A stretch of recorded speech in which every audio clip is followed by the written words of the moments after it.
Com a mão, handball, basquetebol, voleibol, futebol, com os pés, com as pernas, com a cabeça. Vamos, Deco vai fazer o golo, atira, golo! Isto é o Sport Lisboa Benfica, não é o Paulo de Salónica. Riquelme, solo por él en este gol. Señoras y señores, Riquelme a los 20. Só sou na PlayStation. A PlayStation não consigo resolver isto.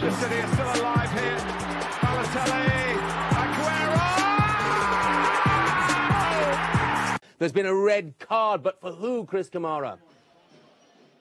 I don't know, Jeff, has it?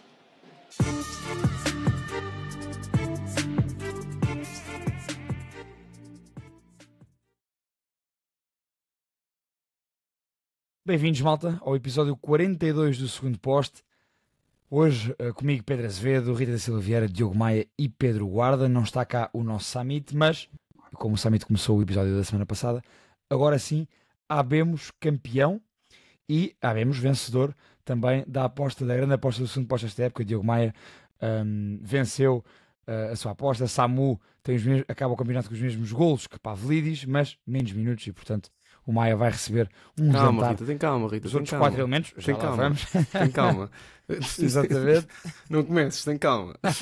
Tem calma, fica tranquila. Era aos minutos, Rita. É justo. Aliás, é esse o critério usado por toda a gente e na tabela dos marcadores o Samu fica à frente, efetivamente, do Pavlidis, precisamente por ter menos minutos. São menos 5, são menos 5, Rita. Menos 5 fica tranquila, eu mandei para o grupo ontem, reparei no silêncio total dos restantes membros.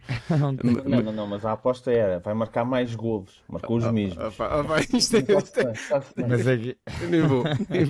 Isto é empate. Não, vai, eu enquanto moderador tenho de dar ordem na casa e aqui não há questão. O que eu estou a ver aqui é que o Pavlidis marcou 31 golos e o Samu marcou 30. Era no campeonato. A aposta era no campeonato. Não interessa. Deixa-se disso. Olha que nem vale a pena. Então, mas é que o Samu tem menos jogos, ainda tem menos 9 jogos na época. Se o Sporting tivesse sido campeão, a aposta era, pronto, o Sporting ficou em primeiro, não é? Fez mais pontos que o Benfica. Podia ter-se dado o caso de ter ficado os dois com bem, é que nós ontem, ainda por cima vimos os jogos juntos. O Guarda teve, desde que eu me fui embora a pensar nisto. Atenção, é que ele ontem não disse nada sobre este tema. Nada. Está-se bem, então. Não, está tudo bem. É só o critério aqui é simples, é olhar para a tabela dos meus marcadores e, de facto, o Samu está à frente do Pavlidis. E, portanto, temos de ser justos. Eu ontem já falei ao Diogo Maia sobre o peixe grelhado, ele disse-me que está a apetecer mais carne. Portanto, vamos ficar à espera. Não, estava a dizer gastar mais dinheiro, é só isso. Sabes? E que vocês gastem mais dinheiro. Reparem nisto, ouvintes e espectadores do Segundo Poste, o critério de Diogo Maia é este. Mas vou focar ao máximo nos restantes elementos. Os nossos ouvintes e visualizadores do YouTube acompanharam esta saga durante o ano todo de 4 contra 1, não é? 4 contra 1, pronto. É só para... Mas tu adoraste ficar nesse papel. E o campeonato a sério, não é? O campeonato a sério. Campeonato a sério. Tá giro. Vamos a isso. Vamos sim, senhora. Falava eu, habemos campeão, Sporting Clube Portugal, 34 jogos, 25 vitórias, 7 empates, apenas 2 derrotas, 88 golos marcados, melhor ataque, 27 golos sofridos, melhor defesa, 82 pontos. O Sporting é o campeão nacional. Para além disso, tem também destaques individuais importantes, desde logo a dominar todas essas categorias. Temos Vítor Gyökeres como o melhor marcador, 39 golos, quase que chegava àquela cifra estrondosa do Mário Jardel dos 42. Vítor Gyökeres, 39 golos, com larga distância para os segundos melhores marcadores, Samu, 19 golos, e Pavlidis, 19 golos. Francisco Trincão. A diferença de golos entre Gyökeres e o segundo melhor marcador é superior ao número de golos, ao número de golos do Samu, neste caso, que foi o segundo melhor marcador do campeonato, porque ficou à frente do Pavlidis. E do Pavlidis também, 19 gols. Sim. Dizia eu que o melhor assistente do campeonato é Francisco Trincão, com 14 assistências. Com distância para Francisco Moura, 11 assistências. Aktürkoğlu, 10. E aparece aqui também no top 5 outros do Sporting, que é Vítor Gyökeres, 8 assistências. Portanto, 39 gols marcados, 8 assistências. É estrondoso. E os dois primeiros jogadores no prémio regularidade da Liga Portuguesa, portanto, que tiveram os melhores ratings em média neste campeonato, os dois, Gyökeres 7.12, Trincão 6.59. Portanto, os dois jogadores aparecem constantemente nestes registros. Dito isto, e vou já a ti, Maia, estavas com a palavra agora comigo, sobre a justiça do campeonato, o que é que achaste desta última jornada e plano geral sobre a época do Sporting, do campeão nacional? Ainda não acabou, não é? Ainda há uma taça para a semana, um belo derby que teremos para fechar aqui as hostilidades em Portugal. E digo hostilidades, é a palavra, acho que é bem emprego. Acho que o Sporting é o justo campeão, não há muito a dizer, até tanto pelos dados que tu agora levantaste, como efetivamente foi a equipa que, independentemente das mudanças todas que existiram, neste caso, 2 mudanças de treinadores, uma se calhar menos esperada, menos esperada do que outra, não é? A entrada de João Pereira, eu acho que os adeptos do Sporting não estavam à espera, no sentido em que não estavam à espera que o Ruben Amorim saísse, mas, e se calhar aqui, até passo-vos a palavra com esse tema, mas acho que se calhar é devido a um pedido de desculpas a Rui Borges, e da minha parte, se calhar, esse pedido de desculpas tem de ser feito, porque na realidade é campeão, acaba como campeão. E portanto, eu acho que eu achava que ele não estava preparado para isto, e efetivamente esteve. Não perdeu nenhum dos jogos grandes, ganhou o Benfica em casa no primeiro jogo que faz, não perde no Dragão, não perde na Luz. Acho que tem uma má prestação europeia, mas daquilo que era o bicampeonato, que foi desde o início da época o objetivo assumido, e após a saída de Ruben Amorim e a hecatombe com João Pereira, foi claramente o grande objetivo do Sporting. A verdade é que o Rui Borges consegue atingir esse bicampeonato, e portanto, à imagem daquilo que, por exemplo, o Bruno Lage faz quando chega ao Benfica, o objetivo do campeonato foi garantido e foi assegurado, uma coisa que não era obtida há 70 anos, não é? E apesar de tudo, o Rui Borges, apesar de eu já ter criticado aqui muito a forma e a comunicação, o objetivo foi concretizado, e portanto é uma aposta ganha de Frederico Varandas. Tem alguns receios e algumas questões quanto à época que vem, porque acho que o Sporting vai sofrer aqui alguma razia, mas apesar de tudo acho que é também o clube que neste momento tem no mercado os jogadores mais bem identificados, pelo menos é o que aparenta, e portanto acho que vai ser um grande desafio a época que vem, mas não quero estar com isso a dizer que isto não é um ótimo resultado. São bicampeões, acho que é justo, e acho que apesar de tudo, apesar de ter criticado muitas vezes a comunicação do Rui Borges, acho que também aqui tem que dar a mão à palmatória. O homem é campeão, de forma justa na minha opinião, porque efetivamente tem mais pontos que o segundo classificado, passou para segundo também por demérito, e volta para primeiro com demérito do rival direto, mas também com mérito próprio. Portanto, acho que não é o melhor campeão da história do nosso campeonato, mas isso pouco importa aos sportinguistas, e portanto acho que merece mais o título do que o Benfica e do que o Bruno Lage. Portanto, é isso. Certo.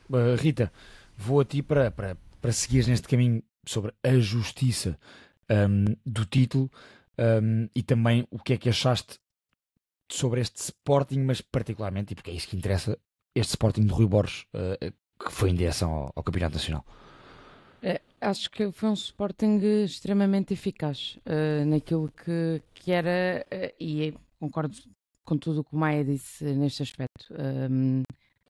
Boa, Maia, conseguimos chegar ao episódio 42. Fantástico. E eu consegui concordar com tudo o que disseste. Não, mas concordo com tudo o que o Maia disse, porque foi colocada muitas vezes em causa, e acho que nós aqui muitas vezes somos mal interpretados em relação àquilo que estamos a dizer em relação ao Rui Borges, porque aquilo que estava a ser colocado em causa muitas vezes não era a competência como treinador, era a forma como se estava a apresentar como treinador a este nível, e isso são coisas distintas. Mas acho que o Sporting é um justíssimo vencedor, e na reta final, quando foi preciso alguém aparecer, foi o Sporting que apareceu. E o Sporting tinha...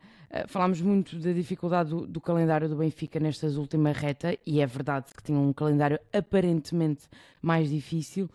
O Benfica consegue fazer aquilo que aparentemente era mais difícil na altura, que foi ganhar ao Porto e ganhar ao Vitória, e depois nesta fase final cai completamente e entrega tudo nas mãos do Sporting, que muito bem nunca perdeu esta consistência, soube dizer presente nos momentos em que era preciso.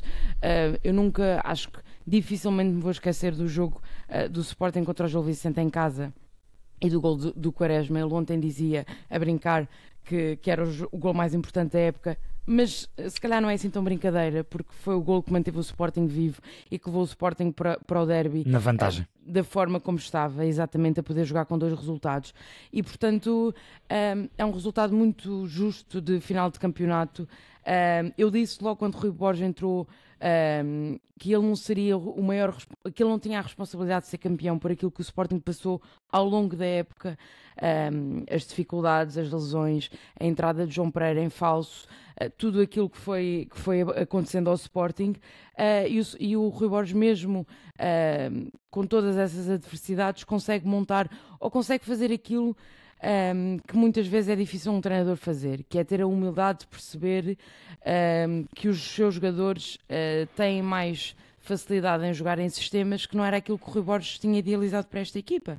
E o Rui Borges entra no Sporting a querer levar aquilo que ele trazia do Vitória, não é? como é natural, ou seja, querer implementar as suas Que ideias. era a imagem dele, exatamente, e há uma altura que ele percebe que esta equipa não está talhada para isso nesta altura e tem a humildade e a inteligência de recuar e adaptar a equipa àquilo que eram as necessidades do Sporting. E é aí que o Sporting volta a ganhar o campeonato. Eu até acho que esse é um desafio interessante para a época que vem, até porque acho que o Sporting vai aqui, como já disse há bocado, sofrer alguma razia de jogadores. Acho que Diomande, Gyökeres, Inácio ou Yulmand, talvez, acho que terão na pole position para sair, e tenho muita curiosidade em perceber se Rui Borges tentará voltar a um sistema de 4-3-3, adaptar até as contratações da época que vem para esse sistema, ou se vai manter com esta ideia de jogo. Tenho curiosidade para perceber, até porque acho que neste momento, para jogar com Trincão e com Pedro Gonçalves ao mesmo tempo, eu acho que não há melhor forma do que neste sistema. Isso é muito interessante perceber, até para perceber qual é que é o perfil de avançado que o Sporting vai ter, não é? Sem dúvida. E portanto, ou seja,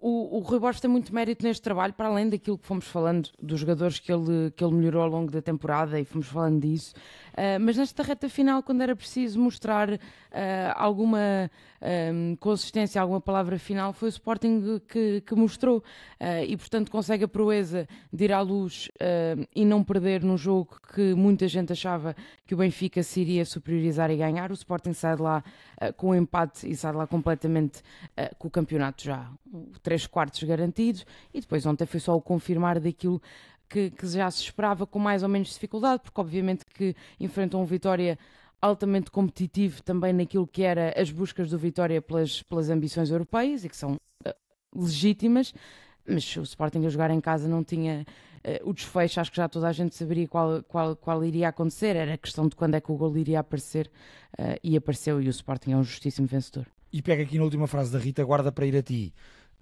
Sentiste isto no Sporting nos últimos 2 meses? O Sporting tem ali aquela fase complicada em fevereiro, com alguns empates seguidos, com essa eliminatória pelo meio contra o Borussia Dortmund, mas depois, a partir do dia 27 de fevereiro, em que o Sporting ganha para a Taça de Portugal fora em Barcelos contra o Gil Vicente, que o Sporting vem numa cena de vitórias inacreditável, com a exceção daquele empate em casa contra o Sporting de Braga.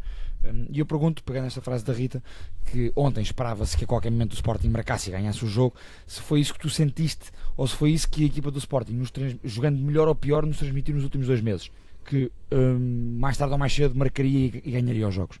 Acho que foi exatamente isso, e nós estávamos a ver o jogo juntos. A Rita não, que estava a trabalhar, mas estávamos a ver o jogo juntos, e aquilo que comentávamos era: havia uma equipa que precisava de ganhar obrigatoriamente para tentar que houvesse um milagre em Alvalade, e não mostrava nada para o fazer. Aliás, o Braga foi dominador quase o jogo todo, e havia um Sporting do outro lado do ecrã que estava sempre à procura do gol, não descansou. O Vitória às passos consegue jogar, só que deu a ideia que o Sporting tinha sempre a situação controlada, e aliás, o Sporting até marcar o primeiro gol, raramente o Vitória se viu no jogo. Portanto, isso foi o resumo do campeonato, especialmente nas últimas semanas. O Benfica um bocado atabalhoado, porque o Benfica, quando podia engarnar, não emperrou. Quando o Benfica se apanhou em primeiro, borrou sempre a pintura. E o Sporting, apesar de tudo, teve aquele jogo com o Gil Vicente em casa, onde muita coisa tremeu durante aqueles 90 minutos, mas o Sporting mostrou, e toda a gente sabia. Nós estávamos a ver o jogo, cada um em sua casa dessa vez, mas a comentar uns com os outros. O Sporting, assim que marcava, vai marcar o segundo. E foi o Quaresma, podia ter sido o Catam, podia ter sido quem quer que fosse. O gol ia apareceu, e isto espalha bem o que foi o campeonato. O Sporting quis mais, e isto também Ontem eu e o Aze estávamos a falar disto. Há muita gente no Sporting que já sabe o que é ganhar. Há muitos jogadores da Vic que já são tricampeões agora, já ganharam 3 campeonatos, que já estão habituados a isto. E já aquele Sporting que não sabia o que era ganhar e que empurrava sempre nas decisões, e que muita gente dizia, os próprios Sportingistas, isto não é segredo para ninguém, vai acontecer Sporting, que era uma coisa do além que acontecia, e que o Sporting acabava por perder o jogo ou empatar, o que é que fosse na decisão. Atualmente isso não acontece, porque o Sporting tem um Inácio que está habituado a ganhar, tem o Nuno Santos que não jogou muito porque está aleijado, mas está habituado a ganhar, pode estar habituado a ganhar. E Jóqueres chegou aqui e limpou 2 campeonatos, e o Mano igualmente muito obrigado, Mateus Reis, Quaresma, são jogadores que muitos deles não são super estrelas. Por exemplo, o Mateus Reis não é uma super estrela, o Nuno Santos, apesar de tudo, agora vamos ver como é que vai voltar, não é uma fez super muita estrela. falta ao Sporting, fez muita falta. Sim, mas há jogadores que não são super estrelas, mas já têm ali uma tarimba de ganhar. E eu e o Azevedo estávamos a fazer um paralelismo às equipas do Benfica, do Rio Vitória, com os Andrés Almeidas, os Pizzi e etc. O Jardel também não eram super estrelas, mas tinham essa... na altura, mas tinham já sabia o que é que era ganhar, nos momentos decisivos o que é que tinha que acontecer, e já sabia. Neste momento o jogo virou completamente. Acho que o Sporting neste momento tem esse pedigree dentro do seu plantel. Por isso é que eu acho que o Sporting, ok, vai ser o Jóqueres, é um dado praticamente adquirido, não se sabe quem é que virá para o Sporting, mas se a coisa for bem mexida e não houver muita saída, não houver um trincão a sair, não houver uma resia total, eu acho que o Sporting vai continuar a ser, não digo o principal candidato, mas dizendo.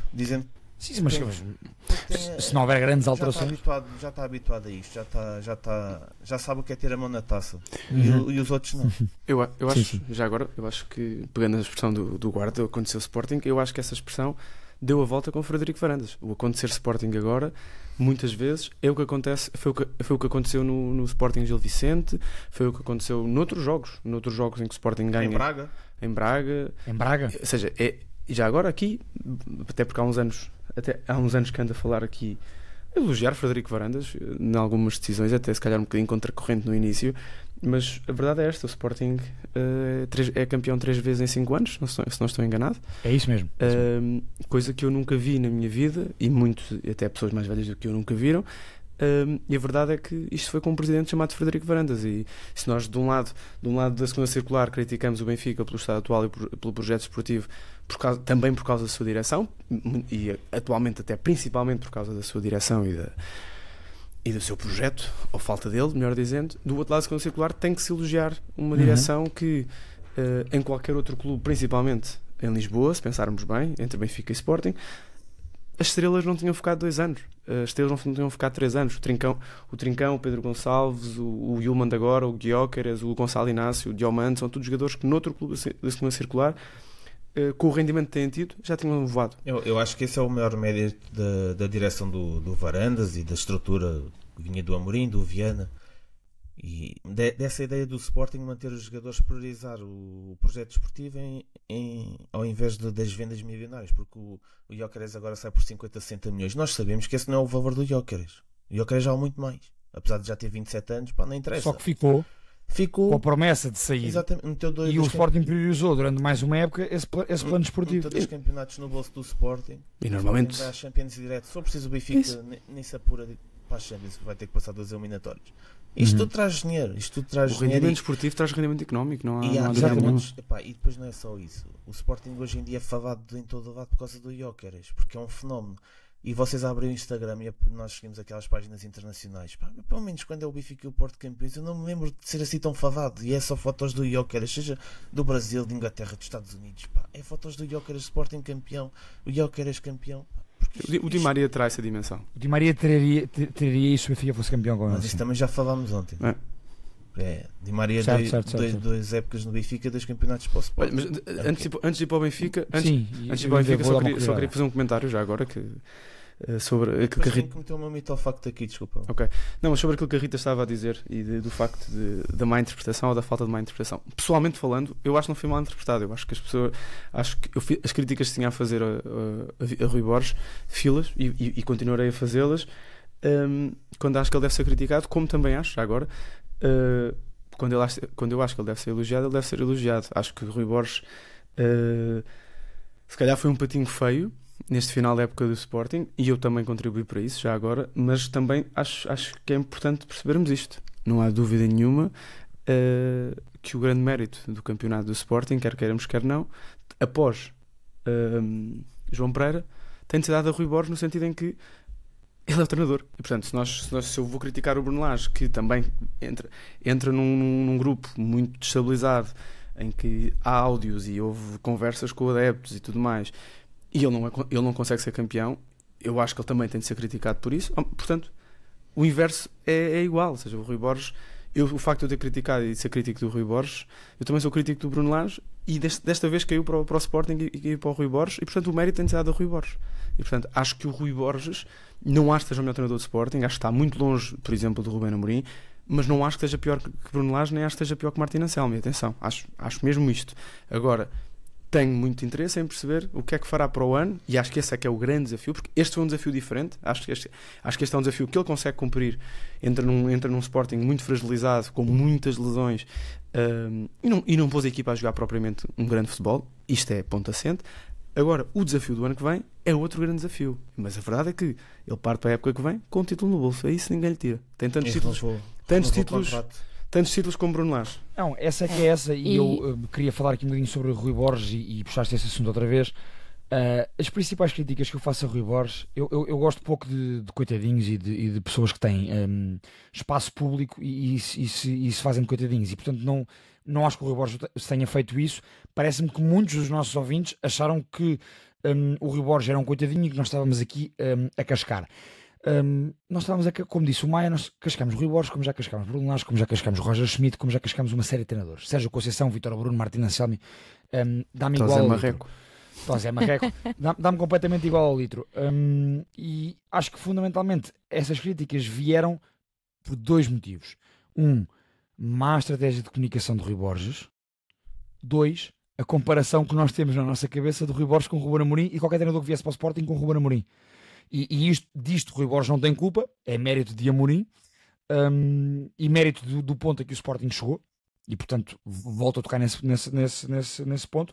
Agora, qualquer treinador de grande está mais escrutinado, ainda por cima de um grande que está a ganhar, e quem tem ganho mais é o Sporting, como vocês já disseram, ganhou 3 em 5 anos. Agora, sem dúvida que, e eu já disse isto na semana passada, eu consigo atribuir grandes méritos a Rui Borges. O Sporting nos últimos 14 jogos ganhou 12. O Sporting vai numa série de 17 jogos seguidos sem perder. É isto que se pede a um treinador que quer ser campeão nacional. Portanto, todo o mérito a Rui Borges nisto. Porque teve a capacidade de pegar numa equipa que estava completamente escaldada, naquele mês e meio de João Pereira. Ele entra logo a ganhar o derby ao Benfica. O Rui Borges faz aquilo que Bruno Lage não conseguiu fazer. Bruno Lage tinha que fazer isto ao Sporting na segunda volta, não o conseguiu fazer. O Rui Borges fez logo, mal entrou no Sporting. E portanto, grande mérito aí. Agarrou na equipa. Depois passa por uma fase complicada, a fase de janeiro, fevereiro, com a Taça da Liga, depois com a... consegue, com ele empate em casa contra o Bolonha, ir ao play-off da Liga dos Campeões, depois eliminado pelo Borussia Dortmund. Mas tem ali aqueles, como há pouco falei, aquela série de empates com as derrotas com o Borussia Dortmund pelo meio, não perdeu para o campeonato, e isso é muito importante, é um dado a assinalar. E nesse período eu dou-lhe este grande mérito, que é, não senti grandes evoluções coletivas, mas o Rui Borges fez duas coisas que eu gostei muito, e que acho que ele aí de facto demonstrou a sua eficiência, que foi, tirou o rendimento de alguns jogadores que não estavam a ter rendimento nesta época do Sporting.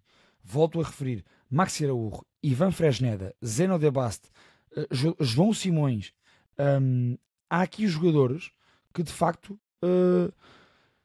apresentam um rendimento com o Rui Borges e foram importantes neste período do Sporting, e que nenhum de nós acharia que tivessem a importância que acabaram por ter. E portanto, todo o mérito aí.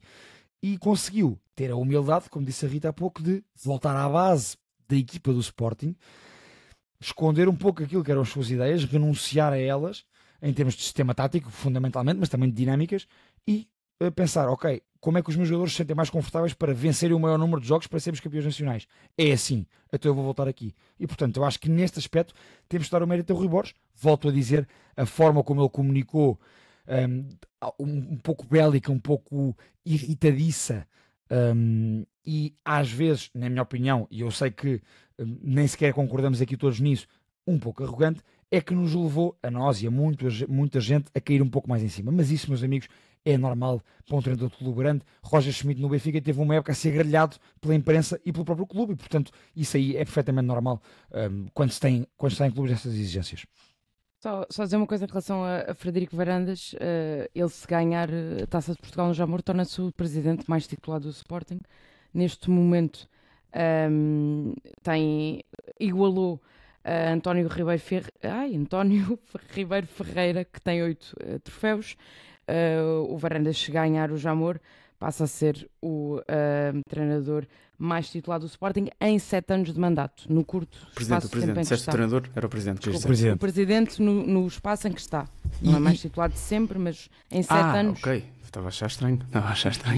E já agora, para acrescentar só um dado um... sobre o título do Sporting, Rita, é esse que deste.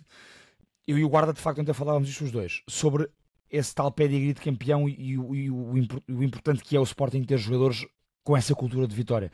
São 12 jogadores que são bicampeões, portanto, que estavam na equipa da época passada e nesta equipa, 12 Estás bicampeões. Estás a contar o Dário Essugo, que é tricampeão? O Dário Essugo, tricampeão? Porque ganhou o primeiro. É verdade. Ganhou 3 vezes, não é? Eu ia contar, sim, tricampeão no sentido de 3 campeonados pelo Sporting. Eu ia dizer é assim que se diz, né? Nós em Portugal é que achamos que tricampeão tem que ser 3 vezes. Mas isso não é verdade. É verdade, sim, senhor. Ganhaste 3 vezes campeão, foste Eu ia dizer tricampeão. que Gonçalo Inácio, Eduardo Quaresma, Mateus Reis, Nuno Santos, 4, Daniel Bragança, 5, Pedro Gonçalves, 6, e falta-me aqui o 7º que eu não estou a encontrar, mas eu tinha dito que eram 7 campeões. É o Trincão. O Trincão não é campeão não é campeão. É. Na pandemia foi campeão. Sim. Já estava no Sporting. Acho que não. Não estava? Não estava. Estava entre o Era o Barcelona e João o Mário, o Wolverhampton, jogador. Era o João Mário, que estava nessa equipa. Há 7 jogadores, eu contei agora 6, há 7 jogadores do Sporting, 6, 7 jogadores do Sporting que vêm ainda desse campeonato. Não, mas o Paulinho. Paulinho não jogou. Paulinho Roupeiro. Será mesmo dar o Essugo? É o Essugo. Será que ele tem razão? É o Essugo. Claro que tem, o Essugo é tricampeão. Jogou 20 e tal Pronto, minutos. Isto para chegarmos ao ponto, portanto, esse título foi em 2020, 2021. É para percebermos de facto esse trabalho do Sporting. E Guarda, passo para ti para lançares depois o mito ao facto que queres. Só terminando desta maneira, quando falamos do projeto do Sporting, o Sporting primeiro, e houve muitos erros no primeiro ano e meio de Frederico Varandas, e de lá para cá também houve erros, mas isso haverá sempre. O Sporting identificou muito bem o mercado nacional. A partir daí criou uma base forte na sua equipa, tal como esse paralelismo que o Guarda fazia com esse Benfica tetracampeão. O Sporting cria essa estabilidade e depois foi buscar jogadores, entre outros flops naturalmente, mas foi buscar jogadores fora que de facto vieram acrescentar muito.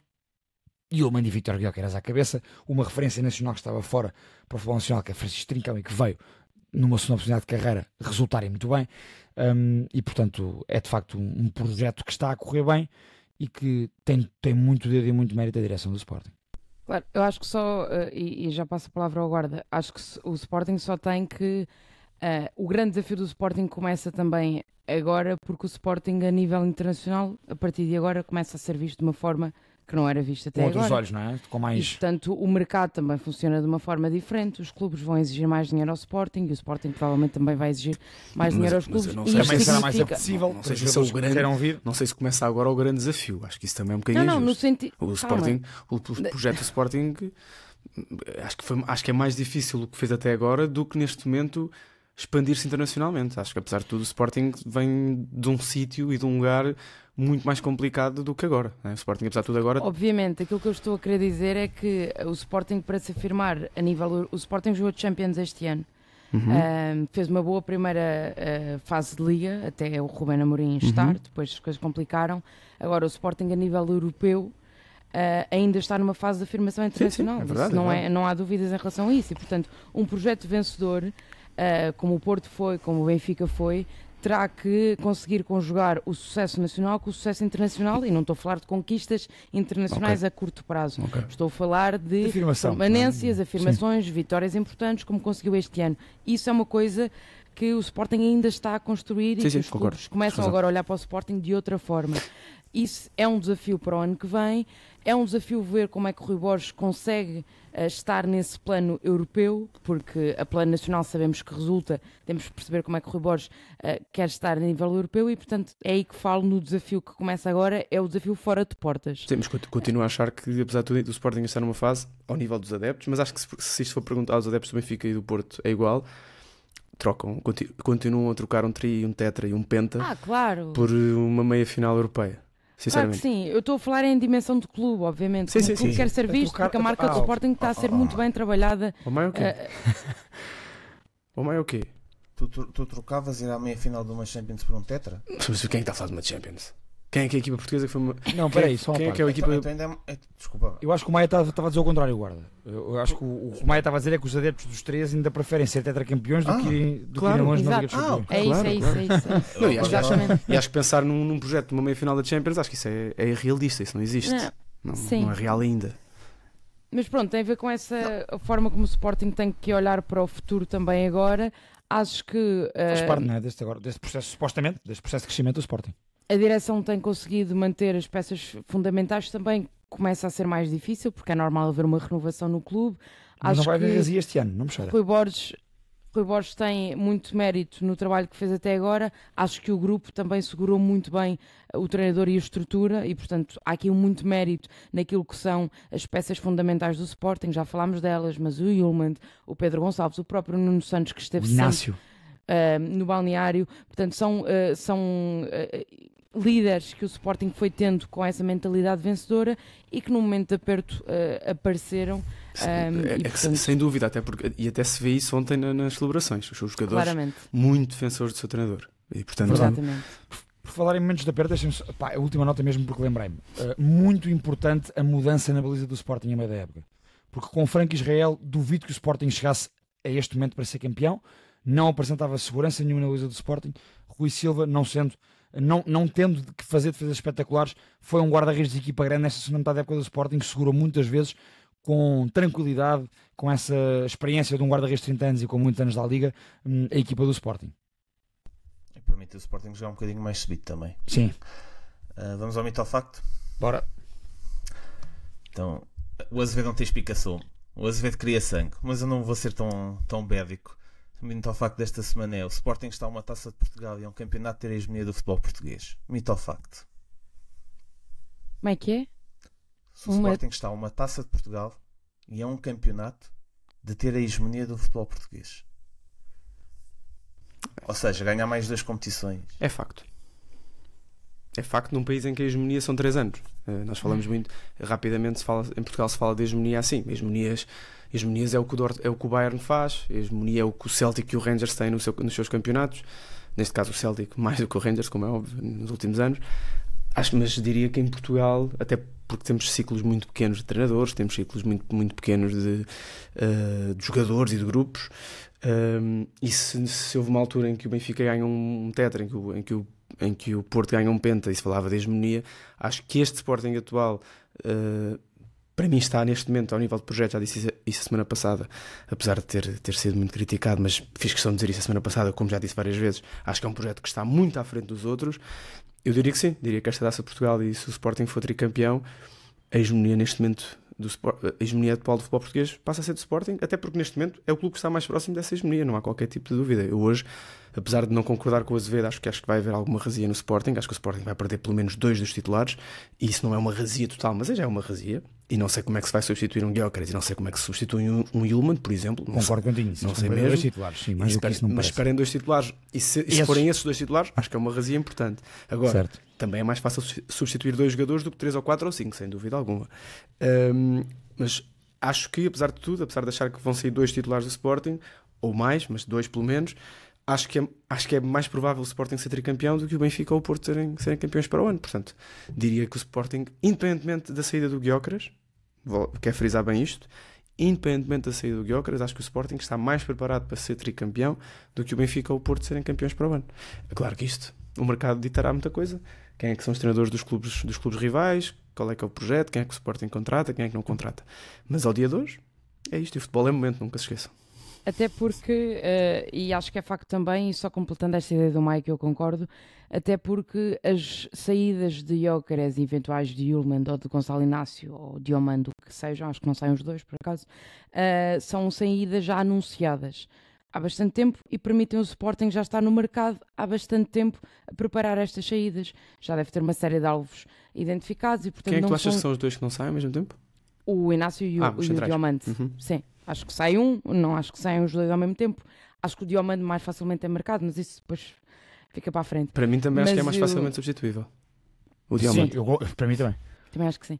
Mas, ou seja, o Sporting é um projeto, lá está. O facto de estar a trabalhar há tantos anos nesta base permite que também estas peças sejam substituídas com outro critério e não na imediatez, no último dia de mercado, se vender jogadores à loucura. Indo ao mito ao facto, acho que é facto, porque se olharmos para, e acho que toda a gente tem na cabeça a pandemia e o pós-pandemia, não é? Tipo pré-pandemia e pós-pandemia. E o Sporting pós-pandemia ganhou, estava aqui a ver uma tabela que anda aí a circular no Twitter, o Sporting ganhou 6 títulos pós-pandemia.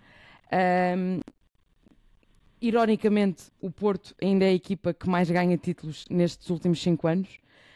Não campeonatos nacionais, mas as taças de Portugal têm um grande peso aqui. E, portanto, o Sporting, se conseguir ser tricampeão e se conseguir voltar a ganhar uma taça de Portugal, que isso sim já não consegue há algum tempo, obviamente torna-se, ainda afirma mais, acho que neste momento já é o clube mais forte em Portugal e ainda afirma mais essa chamada hegemonia, se é o termo que podemos usar.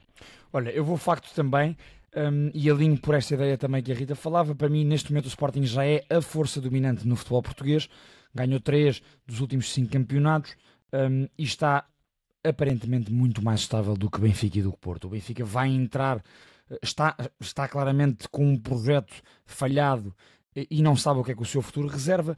O Porto está a tentar criar um projeto que não sabe o que é que o futuro lhe reserva, e o Sporting está de facto nessa, como eu disse, nessa força dominante, a tomar as rédeas do futebol português.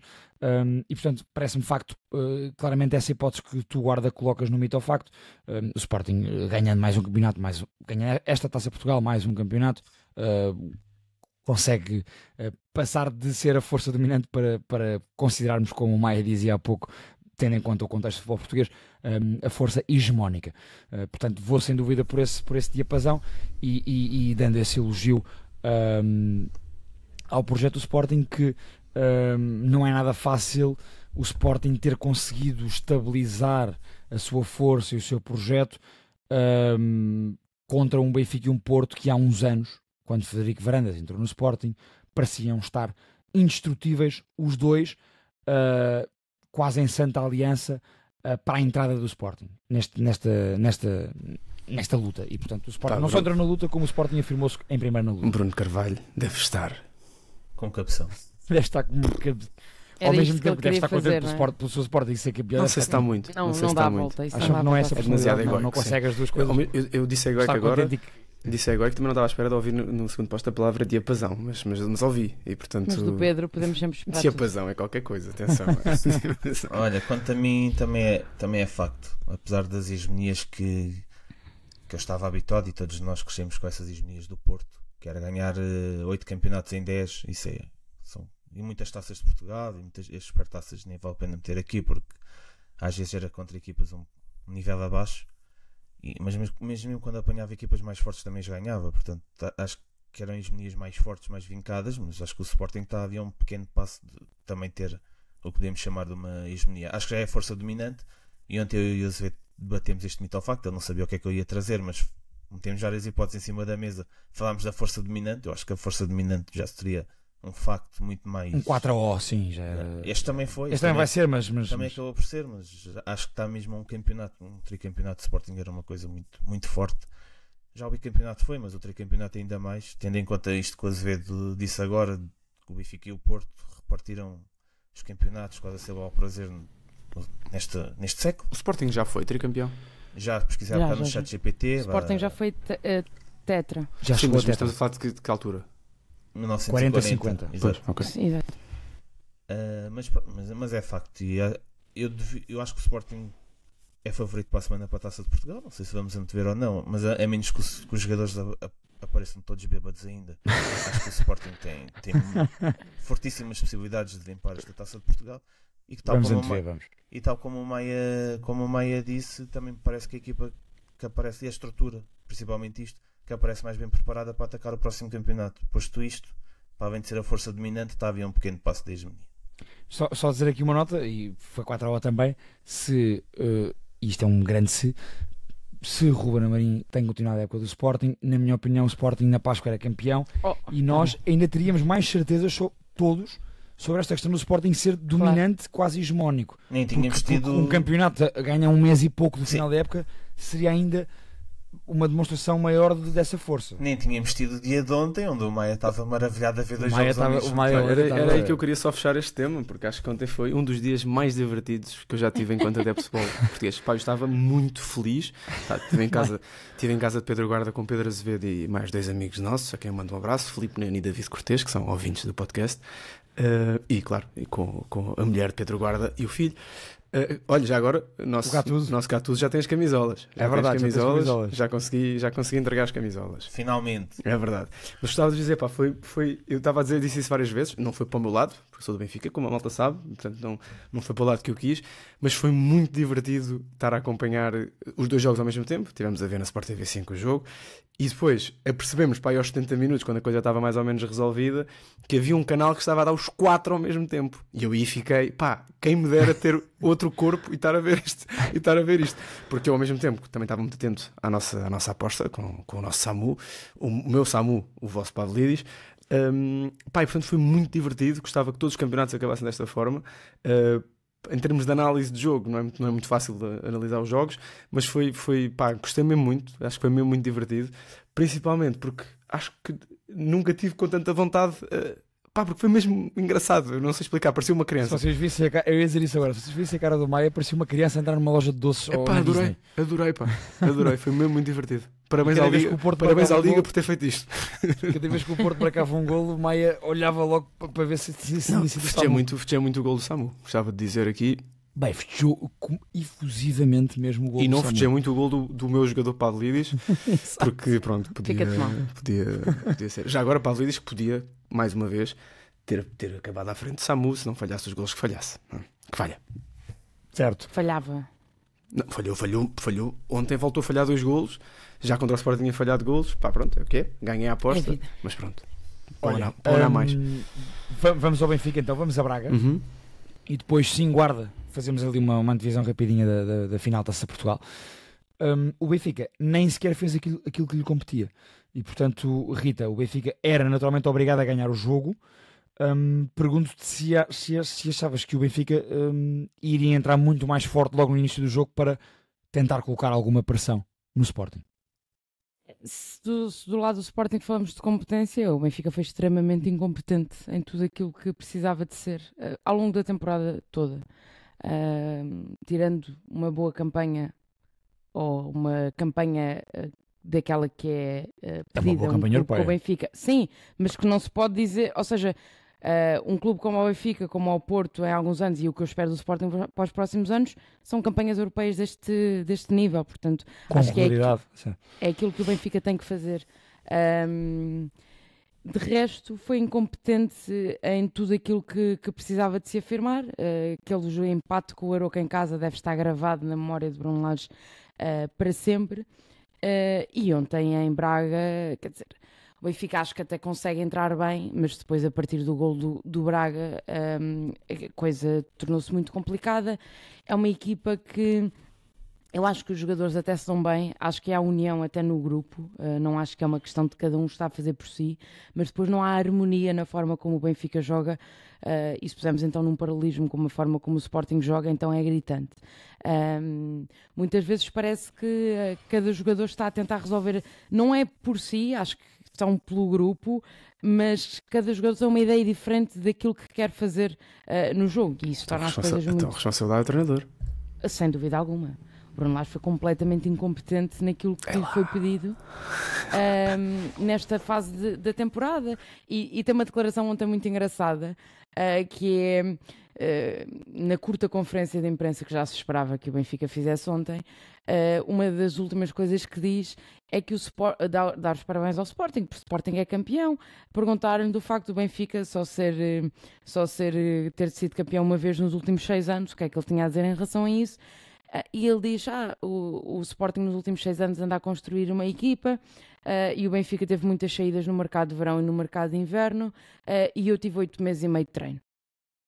Quer dizer, tiveste 8 meses e meio de treino, mas o Rui Borges teve 6. Quer dizer, isto parece, não mais pode... parece mais um recado bom para dentro, parece-me. Está bem, mas recados para dentro... O Benfica não tem obviamente... estabilidade, não tem projeto e, portanto, não ganha tanto como o Sporting. Está cheio de recados para ser despachado, claramente. Quer recados internos, manda uma mensagem, não é? Isto não é uma justificação para se dar uma conferência de imprensa. Não mandam recados internos. Está bem, a única coisa que eu estou a dizer... Claro, esta declaração não faz sentido algum. Quanto mais treinou, pior o Benfica jogou. Ora bem... Quer dizer, 8 meses e meio de treino. O Rui Borges tem 6 ou 7, se quisermos. Qual é a diferença? Ou menos. Menos até. Portanto, isto não pode ser uma justificação de um treinador que disse... O Bruno Lage fala como se tivesse entrado em janeiro. É engraçado. Sim. E que como se a equipa de repente aquilo não fosse nada do que ele tinha pedido. É verdade que o mercado de verão não foi feito a pensar nele, mas o mercado de inverno é feito com contratações de Bruno Lage. E dito por toda a gente como um bom mercado do Benfica. E um plantel mais do que extenso, não lhe falta opções. Se ele escolhe as melhores, não escolhe a maior parte das vezes. Isso aí é uma culpa dele. E, portanto, é um treinador que vai para o derby a dizer que o Benfica vai fazer tudo para sair campeão e que acredita muito. É um treinador que na conferência de antevisão, e eu estive lá, diz que tem muita crença até ao último minuto. O Benfica que entrou em Braga não é um Benfica que acreditava que podia ser campeão. E isso diz tudo em relação ao Benfica. Há pouco o Guarda disse que o Sporting quis mais, e não há dúvida alguma. O Sporting quis muito mais ser campeão. E, portanto, o Benfica foi incompetente. Bruno Lage foi incompetente. Acho que o Rui Costa ontem tinha que falar, tinha que dar a cara. Dizer que Bruno Lage vai ficar para a próxima época é um tiro nos pés, mas Rui Costa também já anda há muito tempo a não saber o que anda a fazer. Eu não sei quais é que são os pés que o Rui Costa ainda tem, quantidade de tiros nos pés que dá sempre que fala. Ele continua a ter 2 pés, estão todos furados. E portanto, acho que foi mais uma... Depois é tipo os títulos que se via, o Benfica jogou com alma, não jogou com capacidade. O Benfica anda a jogar com alma há muito tempo, mas a alma não ganha jogos. Ou não ganha alguns jogos, não ganha posso discordar? Campeonatos. Podes. Só queria discordar de uma coisa. Acho que o problema do Benfica não foi a entrada no jogo, foi a reação ao golo. Acho que o Benfica podia estar a ganhar 2-0. Sim, entrou bem, isso eu disse. O Benfica podia estar a ganhar 2-0. Acho que, apesar de tudo, há um falhanço inacreditável do Leandro Barreiro e uma péssima finalização de Vangelis Pavlidis, depois de fazer tudo bem, que é uma coisa que eu já disse aqui várias vezes, faz tudo bem, deixa os adversários no chão, chega à altura de rematar. Parece que os pés estão ao contrário. Não, tanto é que o golo que o Pavlidis marca, a finalização do Pavlidis era o que ele devia fazer quase sempre. Era rematar com aquela força quase sempre. Os guarda-redes não defendem aquelas bolas. Defende uma bola daquelas, sim. E o Pavlidis tem... nesta fase em que marcou mais golos, não quer ser crítico, portanto acho que melhorou muito a finalização, mas se formos a olhar para a primeira metade da época, o Pavlidis, se tivesse finalizado como finalizou o lance ontem do 2-1 do 1, se tivesse finalizado dessa forma durante a época, o Pavlidis não tinha tantos golos como o Gyökeres, acho que isso é complicado, mas tinha quase chegado aos 30 golos e não havia aqui nenhuma discussão sobre a nossa aposta. Não consigo perceber, acho que o Benfica até entra bem, acho que o Benfica até podia ter colocado pressão sobre o Sporting se marca esses 2 golos. O problema é aquilo que nós já falámos várias vezes aqui, é como é que o Benfica reage às adversidades. É impressionante, é uma equipa que o jogo de ontem, disse isso ontem lá em casa do Guarda, o jogo de ontem é o exemplo claro da época do Benfica. Uma equipa que até parece bem preparada, é sempre os atés. Eu disse semana passada, a equipa dos quases, é o clube dos quases. Tem bons talhos, tem boas jogadas, mas que chega ao momento da decisão, não há Pedro Gonçalves, não há Victor Gyökeres, não há Francisco Trincão, não há Catamo, não há Kenda, não há jogadores que tenham essa garimpa. Peço imensa desculpa. Sim, pergunto-te isso, Maia, e seco a bola. Se sentes que, eu estava aqui a fazer um exercício mental, o Benfica chega à liderança do campeonato por 3 vezes, que eu me lembro, se eu estiver errado corrijam-me, Rita deve saber isto melhor que eu, acho que foi isso. Por 3 vezes o Benfica chega à liderança do campeonato isolada. É quando o Rui Borges chega ao Sporting, o Benfica perde o derby, creio que é isto. É depois quando o Benfica... Não, aí não passa isolada, o Benfica perde. Não, mas estava, chega ao derby com a liderança. Certo, Penso sim. que No No derby Natal- com a liderança, sim, não tinha um ponto de avanço e o Sporting Tinha. vence e fica 2. Acho que, Sim, eu sim, creio que sim, foi sim. isto. O Benfica acho que acaba o ano como... Acaba, tanto que acaba por um lado 2024. na conferência de imprensa, antes de acabar o ano, entre o Natal e a passagem de ano, que o objetivo estava...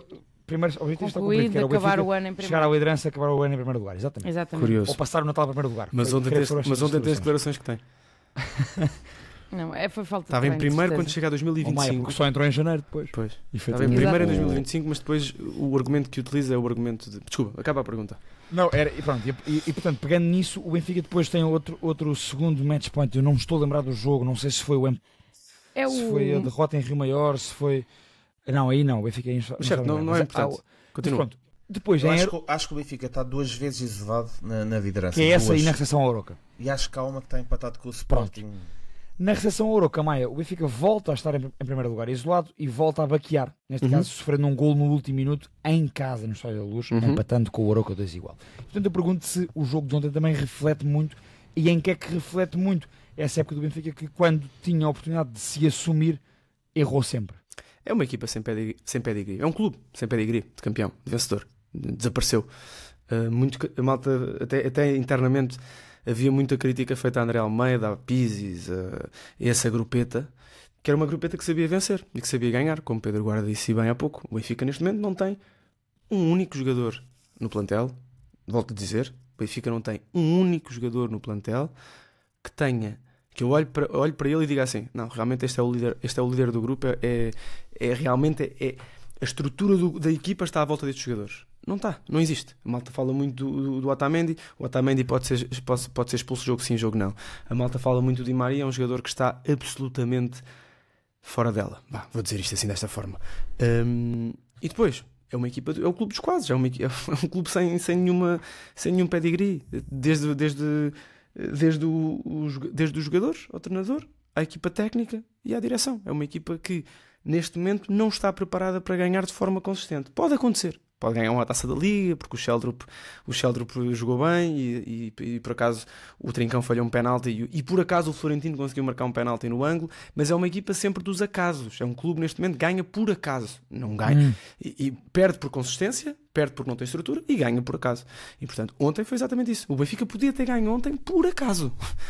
Porque a segunda parte abriu muito o jogo, o João Moutinho depois decide querer ser expulso. Portanto, na realidade, o Benfica podia ter ganho o jogo ontem, mas é por acaso. E o campeonato este ano do Benfica não seria por acaso, porque acho que, apesar de tudo, um campeonato exige alguma regularidade, mas a verdade é que quando chegaram os momentos decisivos e de aperto, o Benfica, se tivesse ganho, tinha sido por acaso, porque nunca foi melhor do que os outros nos momentos de aperto. Olha, Nunca. eu nisso tenho que ver as minhas palavras, porque eu andei durante muitos jogos de campeonato, muitas jornadas, muitos episódios, a dizer que o Sporting era uma equipa instável emocionalmente, principalmente por causa das segundas partes do Sporting. O Sporting se encolhia sempre um bocadinho, tendo o jogo mais ou menos dominado o Sporting, às vezes passava mal nas segundas partes. A verdade é que quando os homens tiveram que mostrar, não houve homens no Benfica e houve muitos homens no Sporting. E houve sempre os homens do Sporting deram sempre o passo à frente e do Benfica encolheram sempre.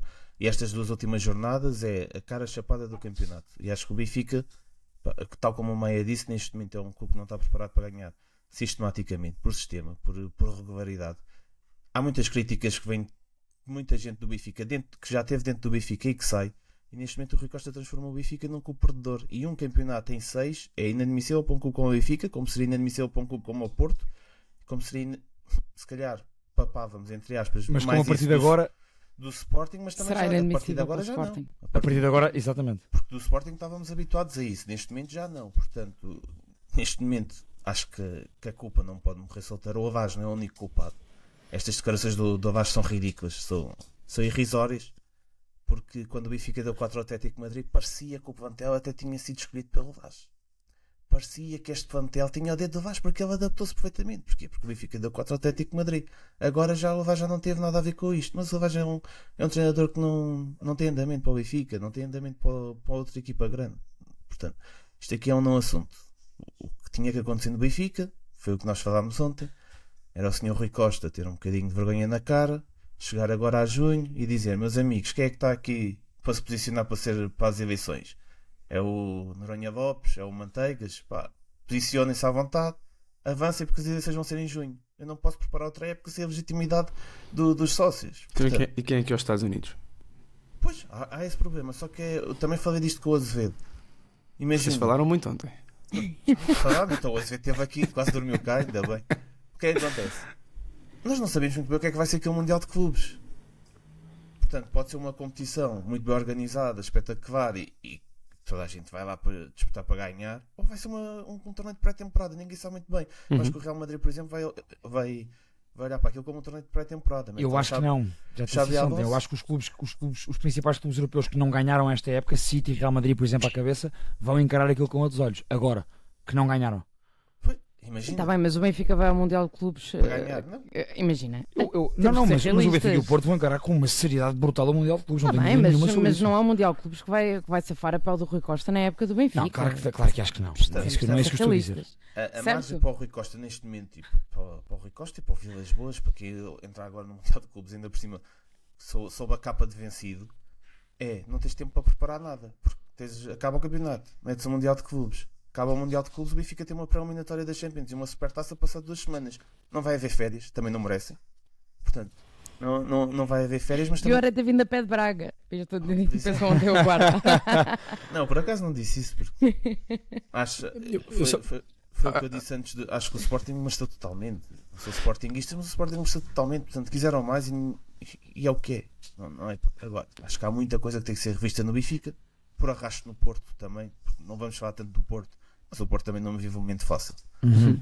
E acho que neste momento o Sporting está muitos passos já à frente e ainda por cima vai agora de férias, descansadinhos, não vai ao Mundial de Clubes. Possivelmente o Sporting gostaria de estar nessa posição de disputar mais uma competição que vai não tenho dúvidas que gostaria. Não sei. A nível financeiro mas eu ouço-te a falar do Mundial de Clubes como se o Mundial de Clubes fosse alguma coisa. O Mundial de Clubes não tem. É uma aposta gigantesca da FIFA nesta competição. E tem um total de 0 reconhecimento internacional ainda neste momento. Maia, não tenho dúvidas que isso vai andar com este Mundial de Clubes. Pronto, está bem, mas quer dizer, mas o Mundial de Clubes. E não tenho dúvidas nenhumas que o Sporting gostaria de lá estar no lugar do Benfica do Porto. Não tenho dúvidas nenhumas. Só a nível financeiro, não é por prestígio. Por prestígio também. Nem os jogadores querem ir ao Mundial de Clubes. Os portugueses acham que não é importante, mas estamos a brincar. Não é importante para o Real Madrid e para o Bayern Munique, mas fica para o Porto e para o Sporting. Nem os jogadores querem ir ao Mundial de Clubes. Eu honestamente não sei se também é assim, Rita. Não sei se os jogadores não querem ir. Por amor de Deus. O que eles mais querem agora é fazer 50 jogos numa época e ainda irem fazer mais. Estou a pensar no Mundial de Clubes, mais 4 ou 5 nos Estados Unidos. Naquela semana. Espera, mas qual é que é o registro que nós conhecemos este Mundial de Clubes? Só para eu perceber. É que estás a falar do Mundial de Clubes como. Novo. Eu estou completamente cético em relação a isto. É isso, nós não sabemos ainda se o Mundial de Clubes resulta sequer. Certo. Estamos a falar de uma competição que não existe ainda. Vamos pensar nisto desta forma. E que os clubes só lá estão porque aquilo paga muito bem. É só isso. E a FIFA, obviamente, só paga muito bem porque sabe que ninguém quer saber daquilo. Tanto que os bilhetes, aquilo está a ser um flop até ao nível de bilheteira. A FIFA já baixou o valor do Mundial de Clubes uma série de vezes. Tu não consegues construir uma competição, não passa a ter cultura porque se mete lá dinheiro e a FIFA diz que sim. Isso não existe. Senão ninguém queria saber da FA Cup na Inglaterra. A FA Cup é uma competição que tem uma história, não é? As coisas têm história e a história cria-se, não é? Olha, falo por exemplo, a Liga dos Campeões que sofreu agora com esta questão houve muito ceticismo no início da época por causa deste novo modelo. O modelo resultou muito bem, mas numa competição que já existe e que tem a história que tem e que na fase final é igual. A forma como as equipas chegam à final é igual. Agora, nós estamos a falar do Mundial de Clubes. Eu percebo o que estás a dizer, Azevedo, mas no final do dia, o Mundial de Clubes ainda é uma competição em que os clubes vão para os Estados Unidos no verão e, neste caso, o Benfica, por exemplo, vai jogar com uma equipa da Nova Zelândia. Ainda é um quadro. Vai jogar contra o Boca Juniors. Claro. Ainda é um quadro. Ou seja, como muitas vezes fazem competições de pré-época. Como muitas vezes acontece. Já agora, obviamente, eu não discordo de ti nessa comparação que fazes com a Liga dos Campeões e com competições com outro pedigree. Estou a dizer é que parece-me que para a imagem de clubes menos conhecidos internacionalmente, por isso é que eu digo que para Benfica, Sporting e para Benfica e Porto, que são mais conhecidos que o Sporting internacionalmente, mas para Benfica, Porto e Sporting isto é uma condição importante porque vão ter pessoas do Japão ao Brasil a ver esses jogos. Eu percebo, é isso que eu estou a dizer. Eu só acho que o Sporting neste momento o Sporting, o foco do Sporting não está no Mundial de Clubes, sinceramente. Acho mesmo, mas que não. Mas eu percebo o que tu queres dizer. Acho que é uma grande vantagem para o Sporting ter este mês para descansar, para planear o que vem a seguir, e não tenho dúvida que vai aparecer na Supertaça muito mais fresquinho que o Benfica, até mentalmente. Mas acho que também, se dissesse ao Frederico Varandas, olha, tens aqui 50 milhões de euros para ir ao Mundial de Clubes, assinava por baixo na hora. Sim, mas pode vender um jogador por 50 milhões? Está bem, mas claro que manter é. o jogador do que venderam. Sim, não é? depende Isto de também- como o projeto está a ser preparado, como a época que vem está a ser preparada. Se por Certo. acaso o Sporting já tem um substituto, ou já tem pensado um substituto para o Gyökeres, pá, olha, se calhar prefiro preparar a época com mais tempo. Este treinador, se calhar, ainda por cima, o nosso treinador quer voltar ao 4-3-3. Não sei, acha que e já ouviu Azevedo e deixei-o falar. Deixei-o falar já as últimas semanas sobre este tema, porque já ouvi falar várias vezes sobre isto do Mundial de Clubes, como se estivéssemos a falar de uma competição, de um Mundial de Seleções ou de uma Liga dos Campeões. Não é. Não é ainda. Ainda não é. Se calhar pode vir a ser, mas ainda não é. Ainda para mais os Estados Unidos. Vão lá ser campeões do mundo. Sim. Deixa-me só voltar aqui ao Benfica para dar aqui um dado sobre a época do Benfica e sobre o jogo de ontem. O Benfica, o único dado estatístico em que é líder neste campeonato é nos expected goals. O Benfica acaba o campeonato nacional com uma média de 2.20 de expected goals, o Sporting em segundo com 2.08. Vejam bem a diferença para o Porto, 1.70 em terceiro, a nível de criação de oportunidades e de grandes oportunidades, neste caso, claras de gol. O Benfica, no jogo de ontem, em Braga, expected goals do Sporting Clube Braga, 2.26, Benfica 1.36. Braga, 17 remates, 7 à baliza. São 6 defesas de Trubin. Benfica, 13 remates, 2 à baliza. E eu estava aqui a pensar nessa falta de efetivação do jogo do Benfica, no tal acaso que o Maia falava há pouco, na tal falta de pedigree, mas também nas responsabilidades do treinador que Rita, tu há pouco, tu e o Guarda, e o Maia também, falaram. Parece-me que de facto a equipa do Benfica coletivamente não evoluiu ao longo da época como toda a gente esperava após aquele primeiro mês e meio de Bruno Lage, em que houve algumas exibições contra adversários difíceis, principalmente ao nível de Liga dos Campeões, que perspectivavam que, havendo jogadores individualmente a render como estavam a render à época, nessa altura, Carreiras e Acturcoglou à cabeça, o Benfica cresceria coletivamente assente nessa qualidade. O que é facto é que o Benfica não cresceu coletivamente e esteve muito sujeito aos bons momentos individuais ao longo de toda a época. O Benfica faz o mínimo olímpico. Sim. Fica em uma taça. Quando às vezes já ouvi falar, já vi e já ouvi até em comentadores de canais conhecidos desta praça, uma equipa que ganha uma taça da Liga, chega à última jornada com a possibilidade ainda de lutar pelo campeonato, pode ganhar uma taça de Portugal e faz uma boa campanha europeia, na minha opinião, com a dimensão do Benfica, o clube Benfica, o investimento do Benfica, é o mínimo olímpico. E o Nelson Never, por exemplo, não ganha uma medalha de ouro só com o mínimo olímpico. Teve que fazer mais. Não chega só chegar aos Jogos Olímpicos. É preciso ganhar os Jogos Olímpicos. E o Benfica está muito longe disso e este treinador não serve. Acho que é um erro. É mais um tiro nos pés. Se calhar até já é na tíbia ou no joelho de Rui Costa continuar com o Bruno. Mas eu ia pegar nisso, Maia, que é, na minha opinião, concordando com as responsabilidades óbvias e naturais de um treinador no processo coletivo e no crescimento que não aconteceu da sua equipa, tendo o plantel mais caro e mais completo no sentido de profundidade de opções interno em Portugal. Portanto, concordo com vocês. Parece-me que no deve e no haver das responsabilidades, Bruno Lage tem isto comparado com a direção do Benfica. Mas completamente. Mas só porque Rui Costa está lá há mais anos e Bruno Lage pode usar a cartada de que chegou agora. Agora, há coisas que Bruno Lage não pode dizer que não é culpa dele. Há jogos que o Benfica... Eu tinha a ideia que Bruno Lage sabia preparar jogos grandes e tinha até mão para os jogos grandes, porque vimos o Benfica com o Atlético, vimos o Benfica com o Barcelona, com o Porto. Sim, isso parece mais ou menos aceitável. É unânime. Mas depois, Bruno Lage permite-me pensar se não foram os jogadores que ganharam esses jogos. Porque depois, nos outros jogos em que foi preciso mão e foi preciso aparecer treinador, não apareceu inevitavelmente neste final de temporada. E portanto eu não sei se esta equipa do Benfica não andou muito ao leme daquilo que os jogadores queriam fazer naquele dia. Eu tenho a certeza, Rita, desculpa interromper-te, mas eu tenho a certeza, eu acho que caímos um bocadinho nesse engodo. Acho que conseguimos todos cair no engodo de que o Bruno Lage prepara bem os jogos, até porque não ganha nenhum ao Sporting. E portanto, no final do dia, preparou bem os jogos contra o Porto, ok. Preparou bem os jogos na Liga dos Campeões, sim. Ok. E os jogos em que é preciso ganhar ao Arouca em casa? E os jogos, ou seja, um treinador que prepara jogos grandes, prepara bem jogos grandes, é um treinador de equipa pequena. Para mim, na minha opinião. Desculpa, Azevedo, eu estou a ver a tua cara, mas o Bruno Lage, na minha opinião, volto a dizer, até para os comentários, para isto ficar bem esclarecido, na minha opinião, É a tua opinião. na minha opinião, a única, exclusiva, é um treinador, é um farsante. É um farsante. É uma expressão que nós usamos muito no nosso grupo de amigos. É um farsante, que é o Bruno Lage entrou na 4ª jornada ou na 5ª jornada do campeonato. Pronto, é só. Sim.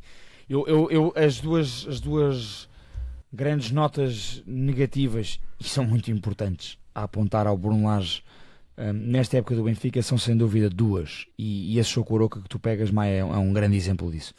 O Benfica, como equipa grande e como grande candidato a certa altura da época ao título nacional, nunca conseguiu, na sua época, ser uma equipa que controlasse os jogos com bola. E eu ando a falar disto há semanas nos jogos do Benfica. O Benfica é uma equipa, já o era, e com o Bruno Lage não mudou. O Benfica é uma equipa que não consegue, na maioria dos jogos, tem que assumir o jogo, tem que ser dominante, tem que ser controlador, e consegue ser dominante porque naturalmente consegue criar mais oportunidades do que o adversário na maioria dos jogos, mas não consegue controlar os jogos. E é uma equipa que não consegue ter cabeça e pausa, uma equipa que não consegue ter controle, e isso para mim foi a grande pecha nessa falta de melhoria coletiva do jogo do Benfica, porque o Benfica não cresceu para aí, e uma equipa campeã nacional tem que crescer para aí naturalmente, ainda por cima com os recursos que o Benfica tem, e portanto Bruno Lage aí, sem dúvida, muito mal. Portanto, tinha que apontar essa crítica negativa. Eu tinha duas, agora esqueci-me da segunda. Já lá Para vou. além de que essa gestão dos recursos é completamente qual é que foi a expressão que usei há pouco? Já não me lembro. Mas pronto, ineficaz, se quisermos. Bruno Lage abdica dos jogadores a meio da temporada por crenças próprias, não há por rendimento físico. Põe os jogadores a jogar por crenças próprias, é na lei da fé. Que muitas vezes o Bruno Lage fez os 11 do Benfica. Teve ali lutas internas contra jogadores que ele via que davam rendimento, mas que depois lhe feriam o ego e portanto também não podiam jogar. E quando estamos a jogar com egos em cima da mesa e não estamos a jogar com rendimento desportivo, não estamos a jogar com objetivos desportivos, porque Bruno Lage entrou no Benfica com uma missão, que era limpar a imagem com que saiu. E o Samit disse isto quando o Bruno Lage chegou, lembro-me de ter falado disto e tinha toda a razão. E Bruno Lage chegou com essa missão, ainda na conferência agora, antes do jogo do Braga, falou novamente disso, da imagem com que quer sair, acha que agora já sai com um maior respeito, ele não usou a palavra respeito, mas a ideia que passou é essa, do que quando entrou. E portanto, a guerra dele ao longo da temporada toda foi mostrar que era capaz. E quando tentou mostrar que era capaz, mostrou também que era muito incapaz de uma série de outras coisas. E não são os jogos, lá está, com o Barcelona, ou com o Atlético, ou com o Porto, ou a estratégia do autocarro em Munique, que vão limpar a imagem de incapacidade que Bruno Lage depois mostrou com os Arocas e com os Casapias e com os AVS. Mas não concordas, Azevedo? Com o quê? Com o que a Rita está a dizer? É que eu concordo com tudo o que a Rita está a dizer. Sim, mas não gosto, honestamente, eu concordo em parte e vou dizer porquê. Seja em relação ao Bruno Lage, seja em relação a qualquer treinador, custa muito dizer que um treinador coloca ou tira jogadores só por crença. Há treino, há o dia-a-dia e ele é que está lá para ver e não somos nós. O Prestiani não joga mais minutos, o Sheldrup não joga mais minutos, porque há uma questão de ego de Bruno Lage. Mas Azevedo, esse não tenho dúvidas em esse argumento que estás a falar é o argumento que justifica a nossa crítica às escolhas dele. Como é óbvio. Portanto, por facto de não ser por crença e por ser por treino, é que depois... Se a equipa não joga nada, mas o treinador teve incapacidade em crescer a equipa coletivamente, claro. Total incapacidade. O Bruma entra no Benfica, faz 2 ou 3 jogos... Não, eu vou elogiar o Bruma. Faz 2 ou 3 jogos que mostra capacidade para ser um reforço para o Benfica e desaparece porque tem um diferido com os... não é diferido que se diz. Diferente. Desaguisado. Com o treinador que ninguém sequer explicou muito bem. E depois ontem entra em Braga porque acha-se que vai haver um Salvador. E portanto isto é tudo muito desconexo. Não há... Ontem concordo, ontem entrou claramente pela lei do ex. Por essa lei que existe na lei da fé. Empiricamente na lei da fé, que é assim que o Bruno Lage andou um pouco a medir pulso. Acho que a única gestão que o Bruno Lage faz boa ao longo da época foi com o Actor Koglu, e foi com o Pavlidis, foi na insistência no Pavlidis, obviamente, e na gestão consegue fazer com o Arthur Até porque Colo. tínhamos as opções do banco, não era? Mas Exato. isso, mas E tinha o peso do mas era terceiro ou fácil, quarto a ponta certa de altura lança era fácil após estar para Ramos. Luís. Atenção. Sim, para meter Era quem, fácil. não é? Grande decisão. Ah, Mas teve o melhor ponta de lança a jogar. Uau! e a Eu gestão já da me lembrei Arthur aqui da Colo, segunda porque crítica que tinha apontado. em janeiro consegue encostar um pouco a Arthur Colo quando não estava na boa forma e agora foi uma pessoa importante no final de temporada. É apenas isso, não há mais mérito no 11 do Benfica do que A segunda esse. crítica que tenho a apontar foi particularmente em relação ao jogo com o Sporting, mas acho que é um bom espelho daquilo que foi a época do Benfica e daquilo que tem sido o Benfica estruturalmente inclusive, mas esta crítica também é apontada a Bruno Lage. O Benfica no derby com o Sporting, e eu digo isto, já disse isto na semana passada e volto a repetir, o Benfica teve, a certa altura teve muito mais medo de perder o jogo e do Sporting ser campeão em sua casa do que propriamente de tentar ganhar, de fazer tudo para ganhar o jogo. Uma equipa que empata o jogo a meia hora do fim em casa, naquele vulcão da luz, tinha que fazer muito mais para ganhar o jogo. Teve muito mais medo de ver o seu rival ser campeão em sua casa do que o contrário. Bruno Lage à cabeça nesse medo. E ontem em Braga o Benfica teve muito medo do jogo e da decisão. Ontem, parece-me claramente. É para não falar do Renato Sanches, não é? Também está neste lote de crenças e escolhas e egos próprios. Esqueci-me desse. Mas Eu acho que o Renato entra noutro tipo de lote. O tipo de lote dos que têm que jogar porque sim. E é um treinador que compactua com isto, é o que temos. Exatamente, mas olha, esse ponto é o que eu ia dizer. O Lage entra no Benfica porque é um treinador que compactua com a direção. Porque se o Lage fosse É mesmo o pacto do diabo. Exatamente, porque se o Lage fosse um treinador, um gajo com mais pulso e com mais fibra, não papava isto, porque ele aceitou ser contratado pelas mesmas pessoas que lhe fizeram a cama há não sei quantos anos atrás. Eram as mesmas pessoas que o obrigavam, entre aspas, porque ninguém lhe apontava nenhuma arma à testa, mas não obrigando a meter os Tomás Tavares, os David Tavares na Champions. O Benfica fazia aquela triste figura, mas ao menos vendias por 5, 6 ou 10 milhões, porque eles também não valiam mais que isso. Por acaso correu muito bem com ambos. Correu muito bem com ambos, tanto com o David como com o Tomás. O David Tavares está no Torriense e o Tomás Tavares é suplente do Aves. Portanto, são duas carreiras fantásticas. Portanto, o Lage acaba por ser escolhido para substituir o Schmidt porque é um treinador que compactua com uma direção fadida. E que está à mão de semear. Que é fácil de apanhar e de... É fácil de apanhar e de grelhar. Então, mas vocês acham que para o ano vai ser Bruno Lage? Sim. E acham bem? Não. Eu acho bem. Não pode. Não vou explicar. Não, acho bem. Acho bem no contexto contexto. para o Samu e para o Porto. Vou explicar isto. Acho bem. Tenho que explicar isto. Acho bem no contexto diretivo do Benfica. Ou seja, o Benfica tem eleições em outubro. Uhum. É a direção atual que quer se recandidate, quer não, e depois candidatando-se, quer ganhe, quer não, que vai preparar esta época. Depende, se demitirem amanhã, não.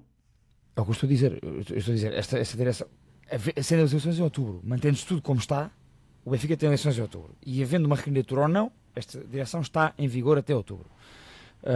E portanto, tendo em conta isso, não me parecia honestamente sequer bom em termos organizacionais despedir este treinador, contratar um novo treinador que depois faz só um trabalho de 3 meses com esta direção e que em outubro aparece outra direção. Portanto, voltamos à lei da fé em que, esta direção acha que ganha em outubro e portanto... Foi assim que Roger Schmidt se manteve também, foi na lei da fé. Mas vocês, bem, eu parece que estou a falar chinês. Não é lei da fé nenhuma que estou a falar. Eu estou só a fazer um comentário que tu disseste, não estou a discordar do que estás a dizer.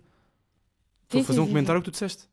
Ok, certo. Não é contra ti, realmente é uma situação... Eu não acho que estejas mesmo na direção do Rui Costa, está tudo bem, está tudo tranquilo, a crítica não é ti, nem és agente do Bruno Lage, não estás a ganhar diretamente com isto. Que o Rui Costa não está numa situação, ou o Benfica não está numa situação favorável para agora despedir um treinador, tendo em conta que tem eleições em outubro. E para começar um ciclo com um novo treinador... Eu acho que o novo treinador que entrasse ia entrar num turbilhão tal que não faz sentido nenhum. É para isso que... É nisso que devia haver um cenário de eleições antecipadas. Claro. Sim, eu estou a dizer isto com o cenário que conhecemos agora. Estou a dizer isto com o cenário que conhecemos agora. Sem dúvida.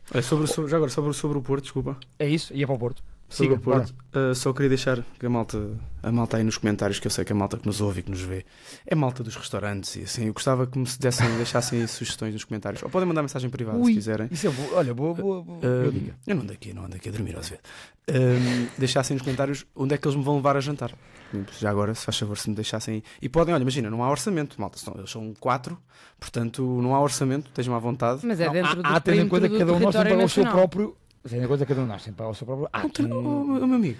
Há o orçamento do bom senso, Maia, entre a qualidade e o bom senso. É verdade, mas o bom. Eu não saio das fronteiras portuguesas. Como é que eu hei de falar do. Isso aí é Eu também não, Rita. Também não estava a pensar. Podias cair para o Dubai jantar. Mas olha, sobre o. Não, há muita coisa boa em Portugal. Sobre a lei do bom senso. Meus amigos, se tivessem ganho a aposta, não é? É o que é. Portanto, malta, está inchado, está um galo. O Diogo Maia adorou aquele split screen ontem, mas o coração dele estava noutro sítio. Estava no Dragão. Estava num terceiro ecrã, que aquilo estava sempre a buzinar as notificações. Agora foi gol do Santa Clara. Santa Clara já vai às competições europeias. O Samu marca, malta. Bum, mas olha, eu gostava. Olha, mas eu gostava de agradecer ao Ulisses, central do Nacional, que faz o penalti e que é expulso. Porque eu acho que o Samu falharia aquele gol se não fosse o penalti. Então as malas foram para aí, não foram para Braga nem para o Vitória. Vieram daqui. Daqui das portas de Benfica. O Ulisses vai ter uma cota à parte na conta deste jantar. Aliás, Ulisses, se nos ouves, façam chegar isto ao Ulisses, por favor. Olha, mas Rita, a Madeira é Portugal. Bem, podemos ir à Madeira ter com o Ulisses, ou não? O Ulisses oferecer a viagem, vamos. Eu digo já que podemos ir à Madeira, comer boa comida da Madeira, sem ir à Madeira. Fisicamente. Então. Diogo Maia. Eu depois digo-te. Pronto, não nos patrocinam. O restaurante Madeira. Não me pagaram para o patrocinar. Ora bem, isso é que é bonito. Sobre o Porto não tenho muita coisa a dizer, até porque não vi o jogo, só vi. Sim, nós não vimos. Só vi o resumo, achei interessante o Martim como terceiro central.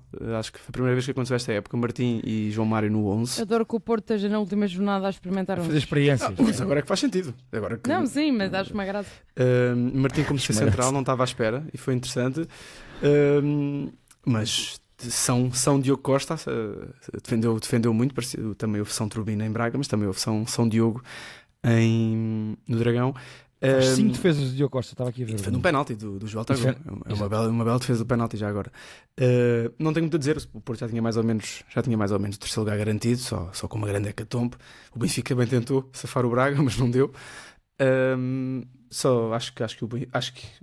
Acho que conseguimos concluir que Rodrigo Mora e Samu têm que ser a aposta do ano que vem, e acho que Martim Fernandes e Francisco Moura têm de estar também nesse 11, mas pronto, acho que não há muito mais a dizer sobre o Porto, sinceramente. Sim, não, sem dúvida. Algum de vocês quer acrescentar algo sobre o Porto? Guarda, Rita. Olha, não vi, não me interessei por ver, honestamente. Não digo sobre o jogo, digo sobre o Porto. Não. Balanço do Porto, acho que é uma época abaixo daquilo que era expectável, pedido e exigível a um clube como o Porto. Não pode ficar 2 anos consecutivos fora da Liga dos Campeões, não pode ficar 2 anos consecutivos em terceiro lugar, não pode ficar... Vitor ganha uma supertaça. Não pode, exatamente. Pode ser que ele regresse. Não pode ficar... numa luta quase até ao final com o Braga meio desfalcado por um terceiro ou quarto lugar, e portanto o Porto está numa reforma, mas o Porto tem um problema ali também preocupante em termos de direção, é que tem um presidente que já foi treinador e que foi um bom treinador, e portanto quando isto está em cima da mesa é muito difícil depois também gerir qual é o papel do treinador e qual é o papel do presidente André Vilas-Boas. Eu ouvi já pessoal, quando fala, imagina, de reforços para o Porto, pessoas, comentadores e jornalistas que dizem André Vilas-Boas aprova a contratação ou enche as medidas mas aqui quem tem que encher as medidas é o Anselmi, não é? André Vilas-Boas tem que concordar, obviamente, mas em princípio os reforços são para Martin Anselmi. E portanto acho que esse papel também está um pouco mal definido naquilo que é o Porto.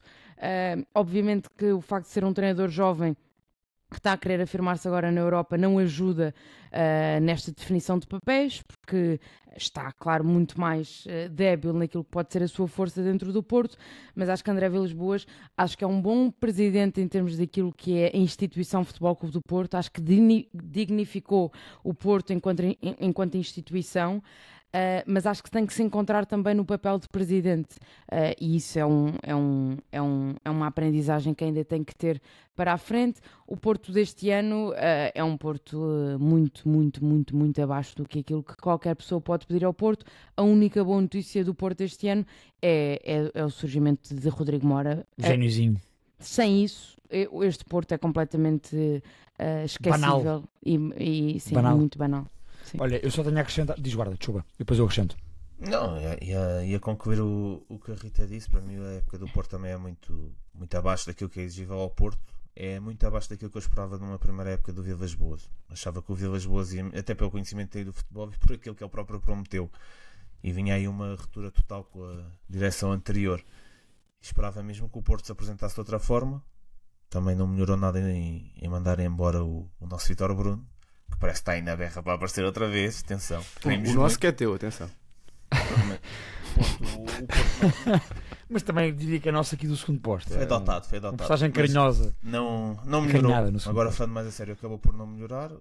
O aparecimento do Rodrigo Moura acaba por dar um toque de qualquer coisa à época do Porto, mas não é isso que faz. Acima de tudo, dá uma esperança, não é, Guarda? Exato, mas não é dá isso uma esperança aos esportistas. Que faz ganhar títulos. Eu não sei se o Porto vai ter capacidade de aguentar o Rodrigo Moura, porque acho que é um talento inacreditável e acho que há muita gente. Principalmente se ele jogava no Mundial de Clubes.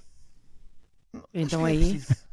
Acho que nem é preciso, mas acho que uma causa de rescisão de 70 milhões faz o jogador ter em conta o potencial dele. Acho que é extremamente barato porque ele pode oferecer a curto e médio prazo. Mas ele tem que se manter mais uma época no Porto, eu acho importante. Para ele. Pode fazer negócio à Kenda, não é? Sim. A não ser que seja isso. Isso era um negócio interessante. Mas já está com uma possível venda do Rodrigo Moura, que perde um talento inacreditável, mas que enche o Porto de dinheiro, ou poderá encher, do Diogo Costa e de mais alguém que possa ser. Acho que o Porto fica mais folgado financeiramente para atacar o mercado da forma que o Vilas Boas prometeu. O Vilas Boas disse que vinha aí um ataque forte ao mercado. Não sei com que dinheiro, mas... Exato, com esse, só pode ser com esse. De outra forma, acho que vai ser mais do mesmo para o ano, que eu vejo o Porto muito atrás nisto e não esperava um Porto tão em baixo. Acho que este é o Porto efetivamente mais fraco da nossa geração. Nós temos todo na casa dos 30 anos. Acho que é o Porto mais fraco que vimos, que nos lembramos, até porque não há grandes perspectivas. Nós apanhámos Portos que víamos ficava em terceiro lugar, mas pensavas automaticamente, ficam em terceiro para onde vai a Liga Europa e vão estar a disputar a Liga Europa. E não é isso que vemos neste Porto. É culpa do Anselmo, que também é um teimosinho, já se viu, e também não está assim tão bem preparado como ele se calhar achava que estava e como o Vilas Boas achava que estava. Para este nível. Exato, mas neste momento o Porto está muito atrás e vai ter que haver ali muito trabalho. Aparece o Rodrigo Moura, mas não sei se é o Rodrigo Moura. Estão a ver ali à sorte, né? Não sei se vai haver tempo para o Rodrigo Moura efetivamente dar aquilo que o Porto precisa. Não sei se ele vai ter esse tempo no Porto. Eu não sei se vai ter o acompanhamento certo para conseguir dar isso tudo. Olha, tinha só um agradecimento a fazer, se não se importarem. Espera aí, Maia, deixa-me só dizer uma coisa em relação ao Porto. Não deixes, o tema de Porto não deixes sair, que eu quero fazer um agradecimento. Ok. É concordando com o que foi, com a análise, com essa análise que fizeste, Rita, e que o Guarda completou. Parece-me que houve aqui ainda mais um grande problema nesta época do Porto e na gestão Vilas Boas, que foi a comunicação. A forma e o conteúdo do que Vilas Boas foi dizendo ao longo da época. Vítor Bruno era o treinador do projeto. Parou de ser em dezembro. Em janeiro vem Anselmi, afinal Anselmi era treinador do projeto. Isto foi dito por Vilas Boas em relação aos dois. O Porto, Vilas Boas colocou as expectativas em várias declarações desde que ganhou as eleições, na pré-época, no início da época, principalmente no início da época, e depois também a meio da época, quando vem Anselmi, para Vilas Boas na apresentação de Anselmi ia ganhar a Liga Europa. E portanto, há aqui uma série de declarações de Vilas Boas ao longo da época que voltaram a dar luzes aos portistas em termos de expectativas e que não foram de todo correspondidas. E portanto parece-me que Vilas Boas também tem que aprender um bocadinho com isto, e tem que aprender a ser presidente e a sair do lugar de treinador, e portanto menos interventivo naquilo que é o campo e naquilo que ele acha que vai acontecer desportivamente, e estar no patamar acima, mais organizacional e com mais comedimento em relação às suas declarações, porque naturalmente depois de ganhar as eleições eu percebo a euforia, mas percebendo, olhando para o lado e vendo o que Benfica e Sporting estavam, principalmente Sporting em termos de projeto, Benfica em termos de qualidade de plantel, o Porto não tendo nem uma coisa nem outra, Vilas Boas tinha que resfriar as expectativas dos portistas e não fez isso. Ele colocou as mais altas para depois o Porto levar com o debacle que levou. E depois da Supertaça também era fácil meter-se amigos dos pés. Pois, se calhar foi a Supertaça que também deu essa expectativa, sim. Maia. Só queria fazer um agradecimento ao João Pescusa, acho que é assim que se lê o nome do nosso ouvinte, e que foi a única pessoa nesta batalha entre Samu e Pavlidis que esteve do meu lado e que se ofereceu para rachar a conta. Queria-lhe mandar um abraço. Sim, mas não está convidado para jantar. Tem calma. Quer dizer, mas está convidado para jantar comigo. Pode jantar comigo se quiser. Podemos já jantar os dois. Ele pode jantar, mas pagar. Podemos jantar e vamos já delinear a estratégia para o ano que vem. Só queria mandar um abraço ao João.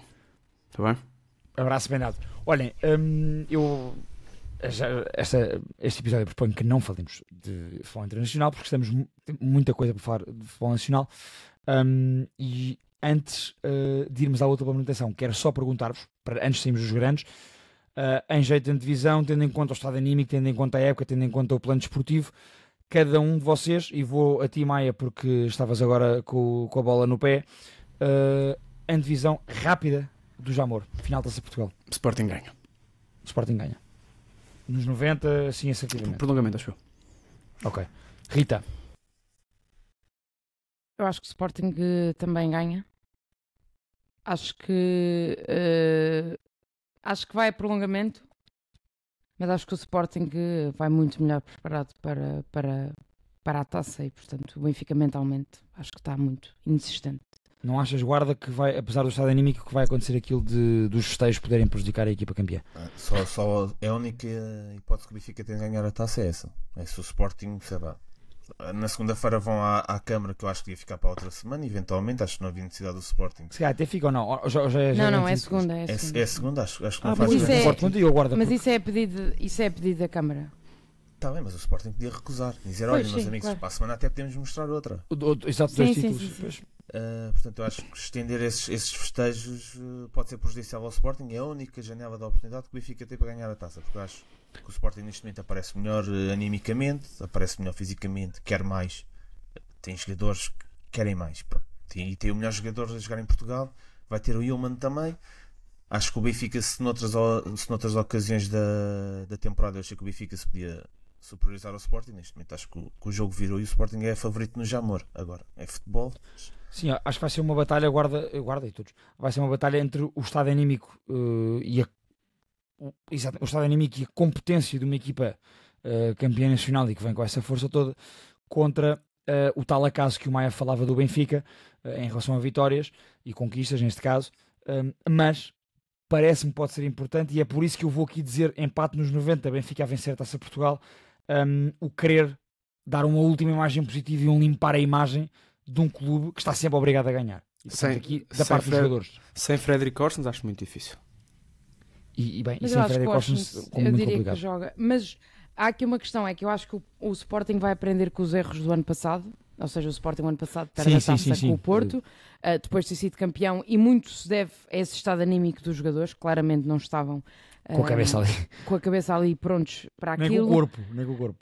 E acho que vai aprender com isso, e o Benfica que chega ao Jamor não é nem de perto o Porto que chegou ao Jamor, porque era um Porto motivadíssimo pela despedida do Sérgio Conceição e do Todos contra o Mundo e da saída do Pepe, e portanto o Porto, mesmo apesar de estar a fazer uma época não muito boa ano passado, chega ao Jamor com um propósito de uma glória final para um treinador, um fechar de ciclo.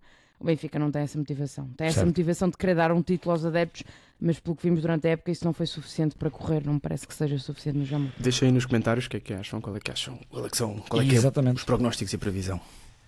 Olhem, nós fizemos aqui também há umas semanas a previsão de quem é que achávamos que ia garantir a manutenção, e eu falhei redondamente porque o habitual, portanto disse que exatamente o habitual falhanço tira lado nas minhas opiniões. Boa Vista Farense. Não é uma opinião. Não acho que tenhas muitos tiros lados em termos de opiniões. Acho que é mais. Isto é um bocado totobola, né? Estava a gozar comigo, não é? E eu politicamente correto. Não, de todo. Não acho nada. Tem dias. Boa Vista e Farense deixem de divisão, ao contrário do que eu achava e do que eu queria. Eu assumo aqui que eu queria que o Boa Vista e Farense se mantivessem. Desceram muito bem. É isso, Maia. Desceram muito bem. Estava super atento a esta luta. Foram as equipas mais fracas do ano todo e desceram bem. Acho que são. Uma porque é um projeto absolutamente falhado e que tem que ser. E que foi agora desportivamente.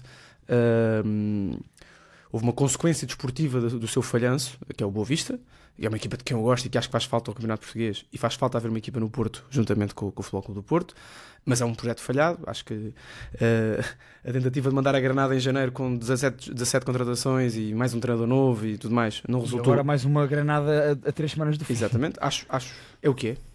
Acho que é normal. E acho que o Farense pôs a jeito desde o início da época. Começa a época com um dos treinadores que eu não consigo compreender como é que ainda treina na primeira divisão, que é o Zé Mota, e depois vai buscar um treinador que eu acho que continua a achar que é uma coisa que não é. E portanto, e não esquecer ainda a direção do Farense, que também é muito problemática, e vocês já falaram falaram muito sobre a questão dos jogos 3 grandes e sobre não jogarem em casa. A verdade é que, curiosamente, são duas equipas que, na minha opinião, não merecem estar na primeira divisão e, portanto, descem bem. Não é que eu gosto particularmente de ter o Aves, AVS, AFS na primeira divisão, mas eu também acho que acabarão por cair. Acho que o Vizela vai ser a equipa que vai voltar à primeira divisão. E o Estrela da Amadora, é bom que tenha um verão organizado. É bom que se prepare bem. Nem sabe como é que se... Miguel Lopes chorava Babi Ranho ontem na Flash. Claro. Imagina, 4-0. Nem competiram. Ontem, a jornada de ontem, que eu acompanhei através do Flash Score com muita atenção, foi o exemplo claro de que as equipas que estavam a lutar pela manutenção são manifestamente mais fracas do que as outras, porque nem sequer nenhuma delas competiu ontem. A FS 0, Moreirense 3. Deixa-me só acabar. À exceção do Farense em casa contra o Santa Clara, que era provavelmente o jogo em que haveria maior probabilidade de uma equipa de baixo ser competente e competitiva. Mesmo aí perderam. Os restantes foi um vendaval. Agora vai ter os resultados. Vou dizer os resultados para termos essa noção desse peso. Mas é para termos a noção desse peso do que o Maia estava a dizer. A FS 0, Moreirense 3, Arouca 4, Boa Vista 1, Estoril 4, Estrela 0 e eu acho mesmo isto, destas 4 equipas, a equipa mais competitiva para mim é o Farense. E foi durante o campeonato, apesar de ter menos pontos do que a AFS e do que a Estrela da Amadora. O Farense perdeu 1-2 com o Santa Clara. O Farense foi melhor defesa do que estes adversários diretos. O Boa Vista sofreu 59 golos, o AFS sofreu 60, o Estrela 50. Todos eles estão nos 24 a 25 golos, estas 4 equipas. O Farense sofreu 46 golos. O Farense... Mas marcou quantos? Marcou 25. O Boa Vista 24, o Farense 25, o AFS 25 e o Estrela 24. Eu senti sempre, também confesso que vi mais jogos do Farense do que das outras equipas, mas senti sempre que o Farense, mal ou bem, conseguiu sempre ser uma equipa mais aguerrida e mais competitiva do que estas. Boa, levem-se para a segunda agora. Não é? Eu não estou a dizer que é um aspecto positivo, estou só a dizer que... Joga num ambiente super favorável. O Farense só merecia ficar na Primeira Liga pelos adeptos que tem, que realmente são extraordinários. Mas de resto, e nisto estou com o Maia, quando tens um treinador que parece que ganhou já 3 Champions no discurso em que faz, quando tens um presidente que à segunda jornada já está a falar dos árbitros, não... Eu, por acaso, ainda não vi a conferência de imprensa, mas faço questão de, quando acabar este episódio, de ver a conferência de imprensa ontem. E o Farense é um clube que eu gostava que ficasse, e disse isto daqui várias vezes, pela massa adepta, porque merece, e é esses clubes, não é clubes como o AFS ou o Aves ou não sei o quê, que merecem estar num nível de Primeira Liga em termos de adeptos, não em termos de trabalho, obviamente. Isso aí merecem todos. Mas teremos José Marreco na primeira no ano que vem. Achas? Quase. Vai entrar no circuito, né? Pronto, mas depois vai perceber. E o Zé Mota acaba por levar o AVS à playoff. Vai ser a jogar contra o Vizela, é verdade. Então, o homem empatou os últimos jogos. Eu acho que vai levar o AFS para a segunda divisão. Isso bem, leva ao playoff, é o que eu estou a dizer também. Acho que o Vizela não ganha. E quem subiu direto foi o Tondela, 64 pontos. O Alverca, 63 pontos. E vem o Vizela no playoff, 62 pontos. Maia, nós tivemos em Alverca. É verdade, belo ambiente. Fui claramente, como é que se diz, aqueles adeptos de circunstância. Sim, nós não fomos ver nenhum jogo do Alverca esta época e fomos agora. Cogumelo. Não, mas é o outro, é o paraquedista. Foi um paraquedista claramente do Alverca. Mas muito feliz, um clube aqui da zona, aqui perto da Grande Lisboa, na Grande Lisboa. Acho sempre interessante. Fico feliz, acho que o trabalho tanto do Vasco como do treinador do Tondela, que é o Luís... Como é que se chama o treinador do Tondela? Não é Luís Franco? Não. Luís Pinto. Luís Pinto. Fico muito feliz, são dois treinadores que andam a subir a pulso, 2 treinadores jovens, se calhar vão mostrar-se que é importante ter estes treinadores na primeira divisão e não outros, e portanto... Muito, muito contente pelo Alverca e pelo Tondela, dois clubes que eu não tenho particularmente relação nenhuma, mas que acho que são dois grupos e 2 clubes neste momento bem organizados, bem estruturados. É um bom regresso de Tondela à primeira divisão e, portanto, vamos a isso. Eu acho que o Vizela vai ser a terceira equipa, acho que o Vizela vai ganhar o AFS. Espero por isso. Já agora. Eu também, eu acho que espero. A história diz-nos que sim. A história diz-nos que sim, mas a história nunca enfrentou José Mota num playoff. Olha, eu fui ver o Alverca quando o Alverca ainda não era nada. Aí está. Olha, nós fomos ver com o Vieira, portanto vê lá, imagina. Pois foi. Eu fui ver um Alverca Penafiel quando o Penafiel estava em primeiro lugar ainda no início da temporada e estava a fazer, e tudo indicava que iria fazer uma grande subida. Mas fiquei muito feliz com a subida do Alverca, acima de tudo por esta questão de haver clubes com história que merecem estar nestes lugares e clubes que se baseiam muito naquilo que são os seus adeptos e que estão a construir desde baixo várias coisas. O Alverca é um desses clubes. É um clube aqui da zona de Lisboa, é importante ter clubes também, não ser tudo a norte, até pelo meu trabalho, porque assim posso fazer mais alto, isso para mim é ótimo. E portanto fiquei muito feliz e acho que o Tondela também mereceu pela temporada que fez. O Vizela ainda merece mais. O Vizela fez uma segunda volta extraordinária. Está a evitar uma série de jogos, é uma coisa... É um trabalho extraordinário, vieram muito de baixo a pulso e portanto merecem muito ganhar o play-off e acho que vão ganhar sem dúvida alguma. E dar aqui em relação ao Alverca, do meu lado, dar os parabéns a dois amigos, neste caso. Quem me convidou, e muito bem, para este jogo, o Simão Vega Figueira, que é um dos treinadores adjuntos do Vasco Botelho da Costa. Um grande abraço a ti, Simão, pelo convite e também por esta subida, por esta época, pela tua cota parte nisso. E é um jogador que eu tive que ver o número para o reconhecer, porque está completamente diferente. O Miguel Pires, que foi meu jogador nos saudosos juvenis do Cova da Piedade, à época emprestado pelo Benfica e que entrou muito bem neste jogo. Onde começaste e acabaste a tua carreira. Exatamente, de treinador. E o Miguel Pires está a um grande nível, está no Alverca, vai para a Primeira Liga, e fiquei muito feliz de o ver jogar também. Fico sempre quando vejo estes miúdos, entre aspas. Portanto, os parabéns a eles também. Dar aqui só um destaque final aos melhores desta segunda Liga. O Tondela foi o campeão. Juan Munhoz, mais um avançado espanhol a marcar muitos golos em Portugal, do União de Leiria com 15 golos, foi a par de Anthony Carter, mas o Juan Munhoz com menos minutos, o melhor marcador da segunda Liga. O melhor assistente foi Hugo Félix com 10 assistências e a nível de prémio regularidade, portanto o jogador que regularmente foi melhor, Diogo Nascimento, muito importante nesta série do Vizela, o médio do Vizela, ex-Benfica. Tem que estar na primeira ou sim ou sim. Não há, mesmo que o Vizela não suba, tem que estar na primeira. Muita qualidade, sem dúvida. Tem que estar na primeira. E, vamos portanto, ter, é impressão minha, ou vamos ter um Belenenses Passos de Ferreira? Não é impressão tua, é mesmo. Play-off. É o play-off de Liga 3 de Liga 2. Espetáculo. É um play-off com história, não é? Um play-off com história. Dois clubes que... Também não sei como é que o Passos deixou chegar a esta situação. Para mim é muito surpreendente. Para mim também. Surpreendente. Mas ainda tem bonés nas conferências? Pois tem. Se calhar é Isso é ponto assente. Mas olha, nós já estamos com 1h35. Temos que dizer à malta que para a semana é o último episódio desta temporada. Exatamente. Desculpa, às vezes estou a fazer o teu trabalho, estás aí agarrado às classificações. Estava agarrado às classificações. Não, sem dúvida, este episódio 42 é o penúltimo, o 43 será o último desta época 2024-2025. Até porque não vamos ter episódio pós-Champions, porque há um elemento deste grupo que vai casar e portanto vamos ter uma despedida de solteiro. Ficamos por aqui. Não interessa quem, ninguém saberá quem. Mas pronto, portanto, não vamos estar cá nesse fim de semana. Deixar o repto para esta semana continuarem a fazer aquilo que nas últimas semanas cada vez têm feito mais, que é comentar, partilhar com a vossa malta, rasgar-nos. Nós também gostamos disso, portanto não há problema nenhum e encaramos sempre isso com boa disposição. Só não me chamei Pedro Guerra. Mas também registro com fair play isso, guarda.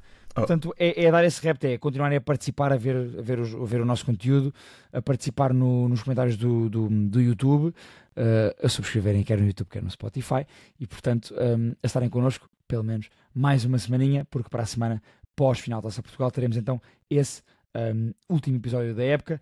Malta, até lá, um grande abraço, saudações aos campeões Sporting Clube Portugal e Clube Desportivo Tondela e até para a semana.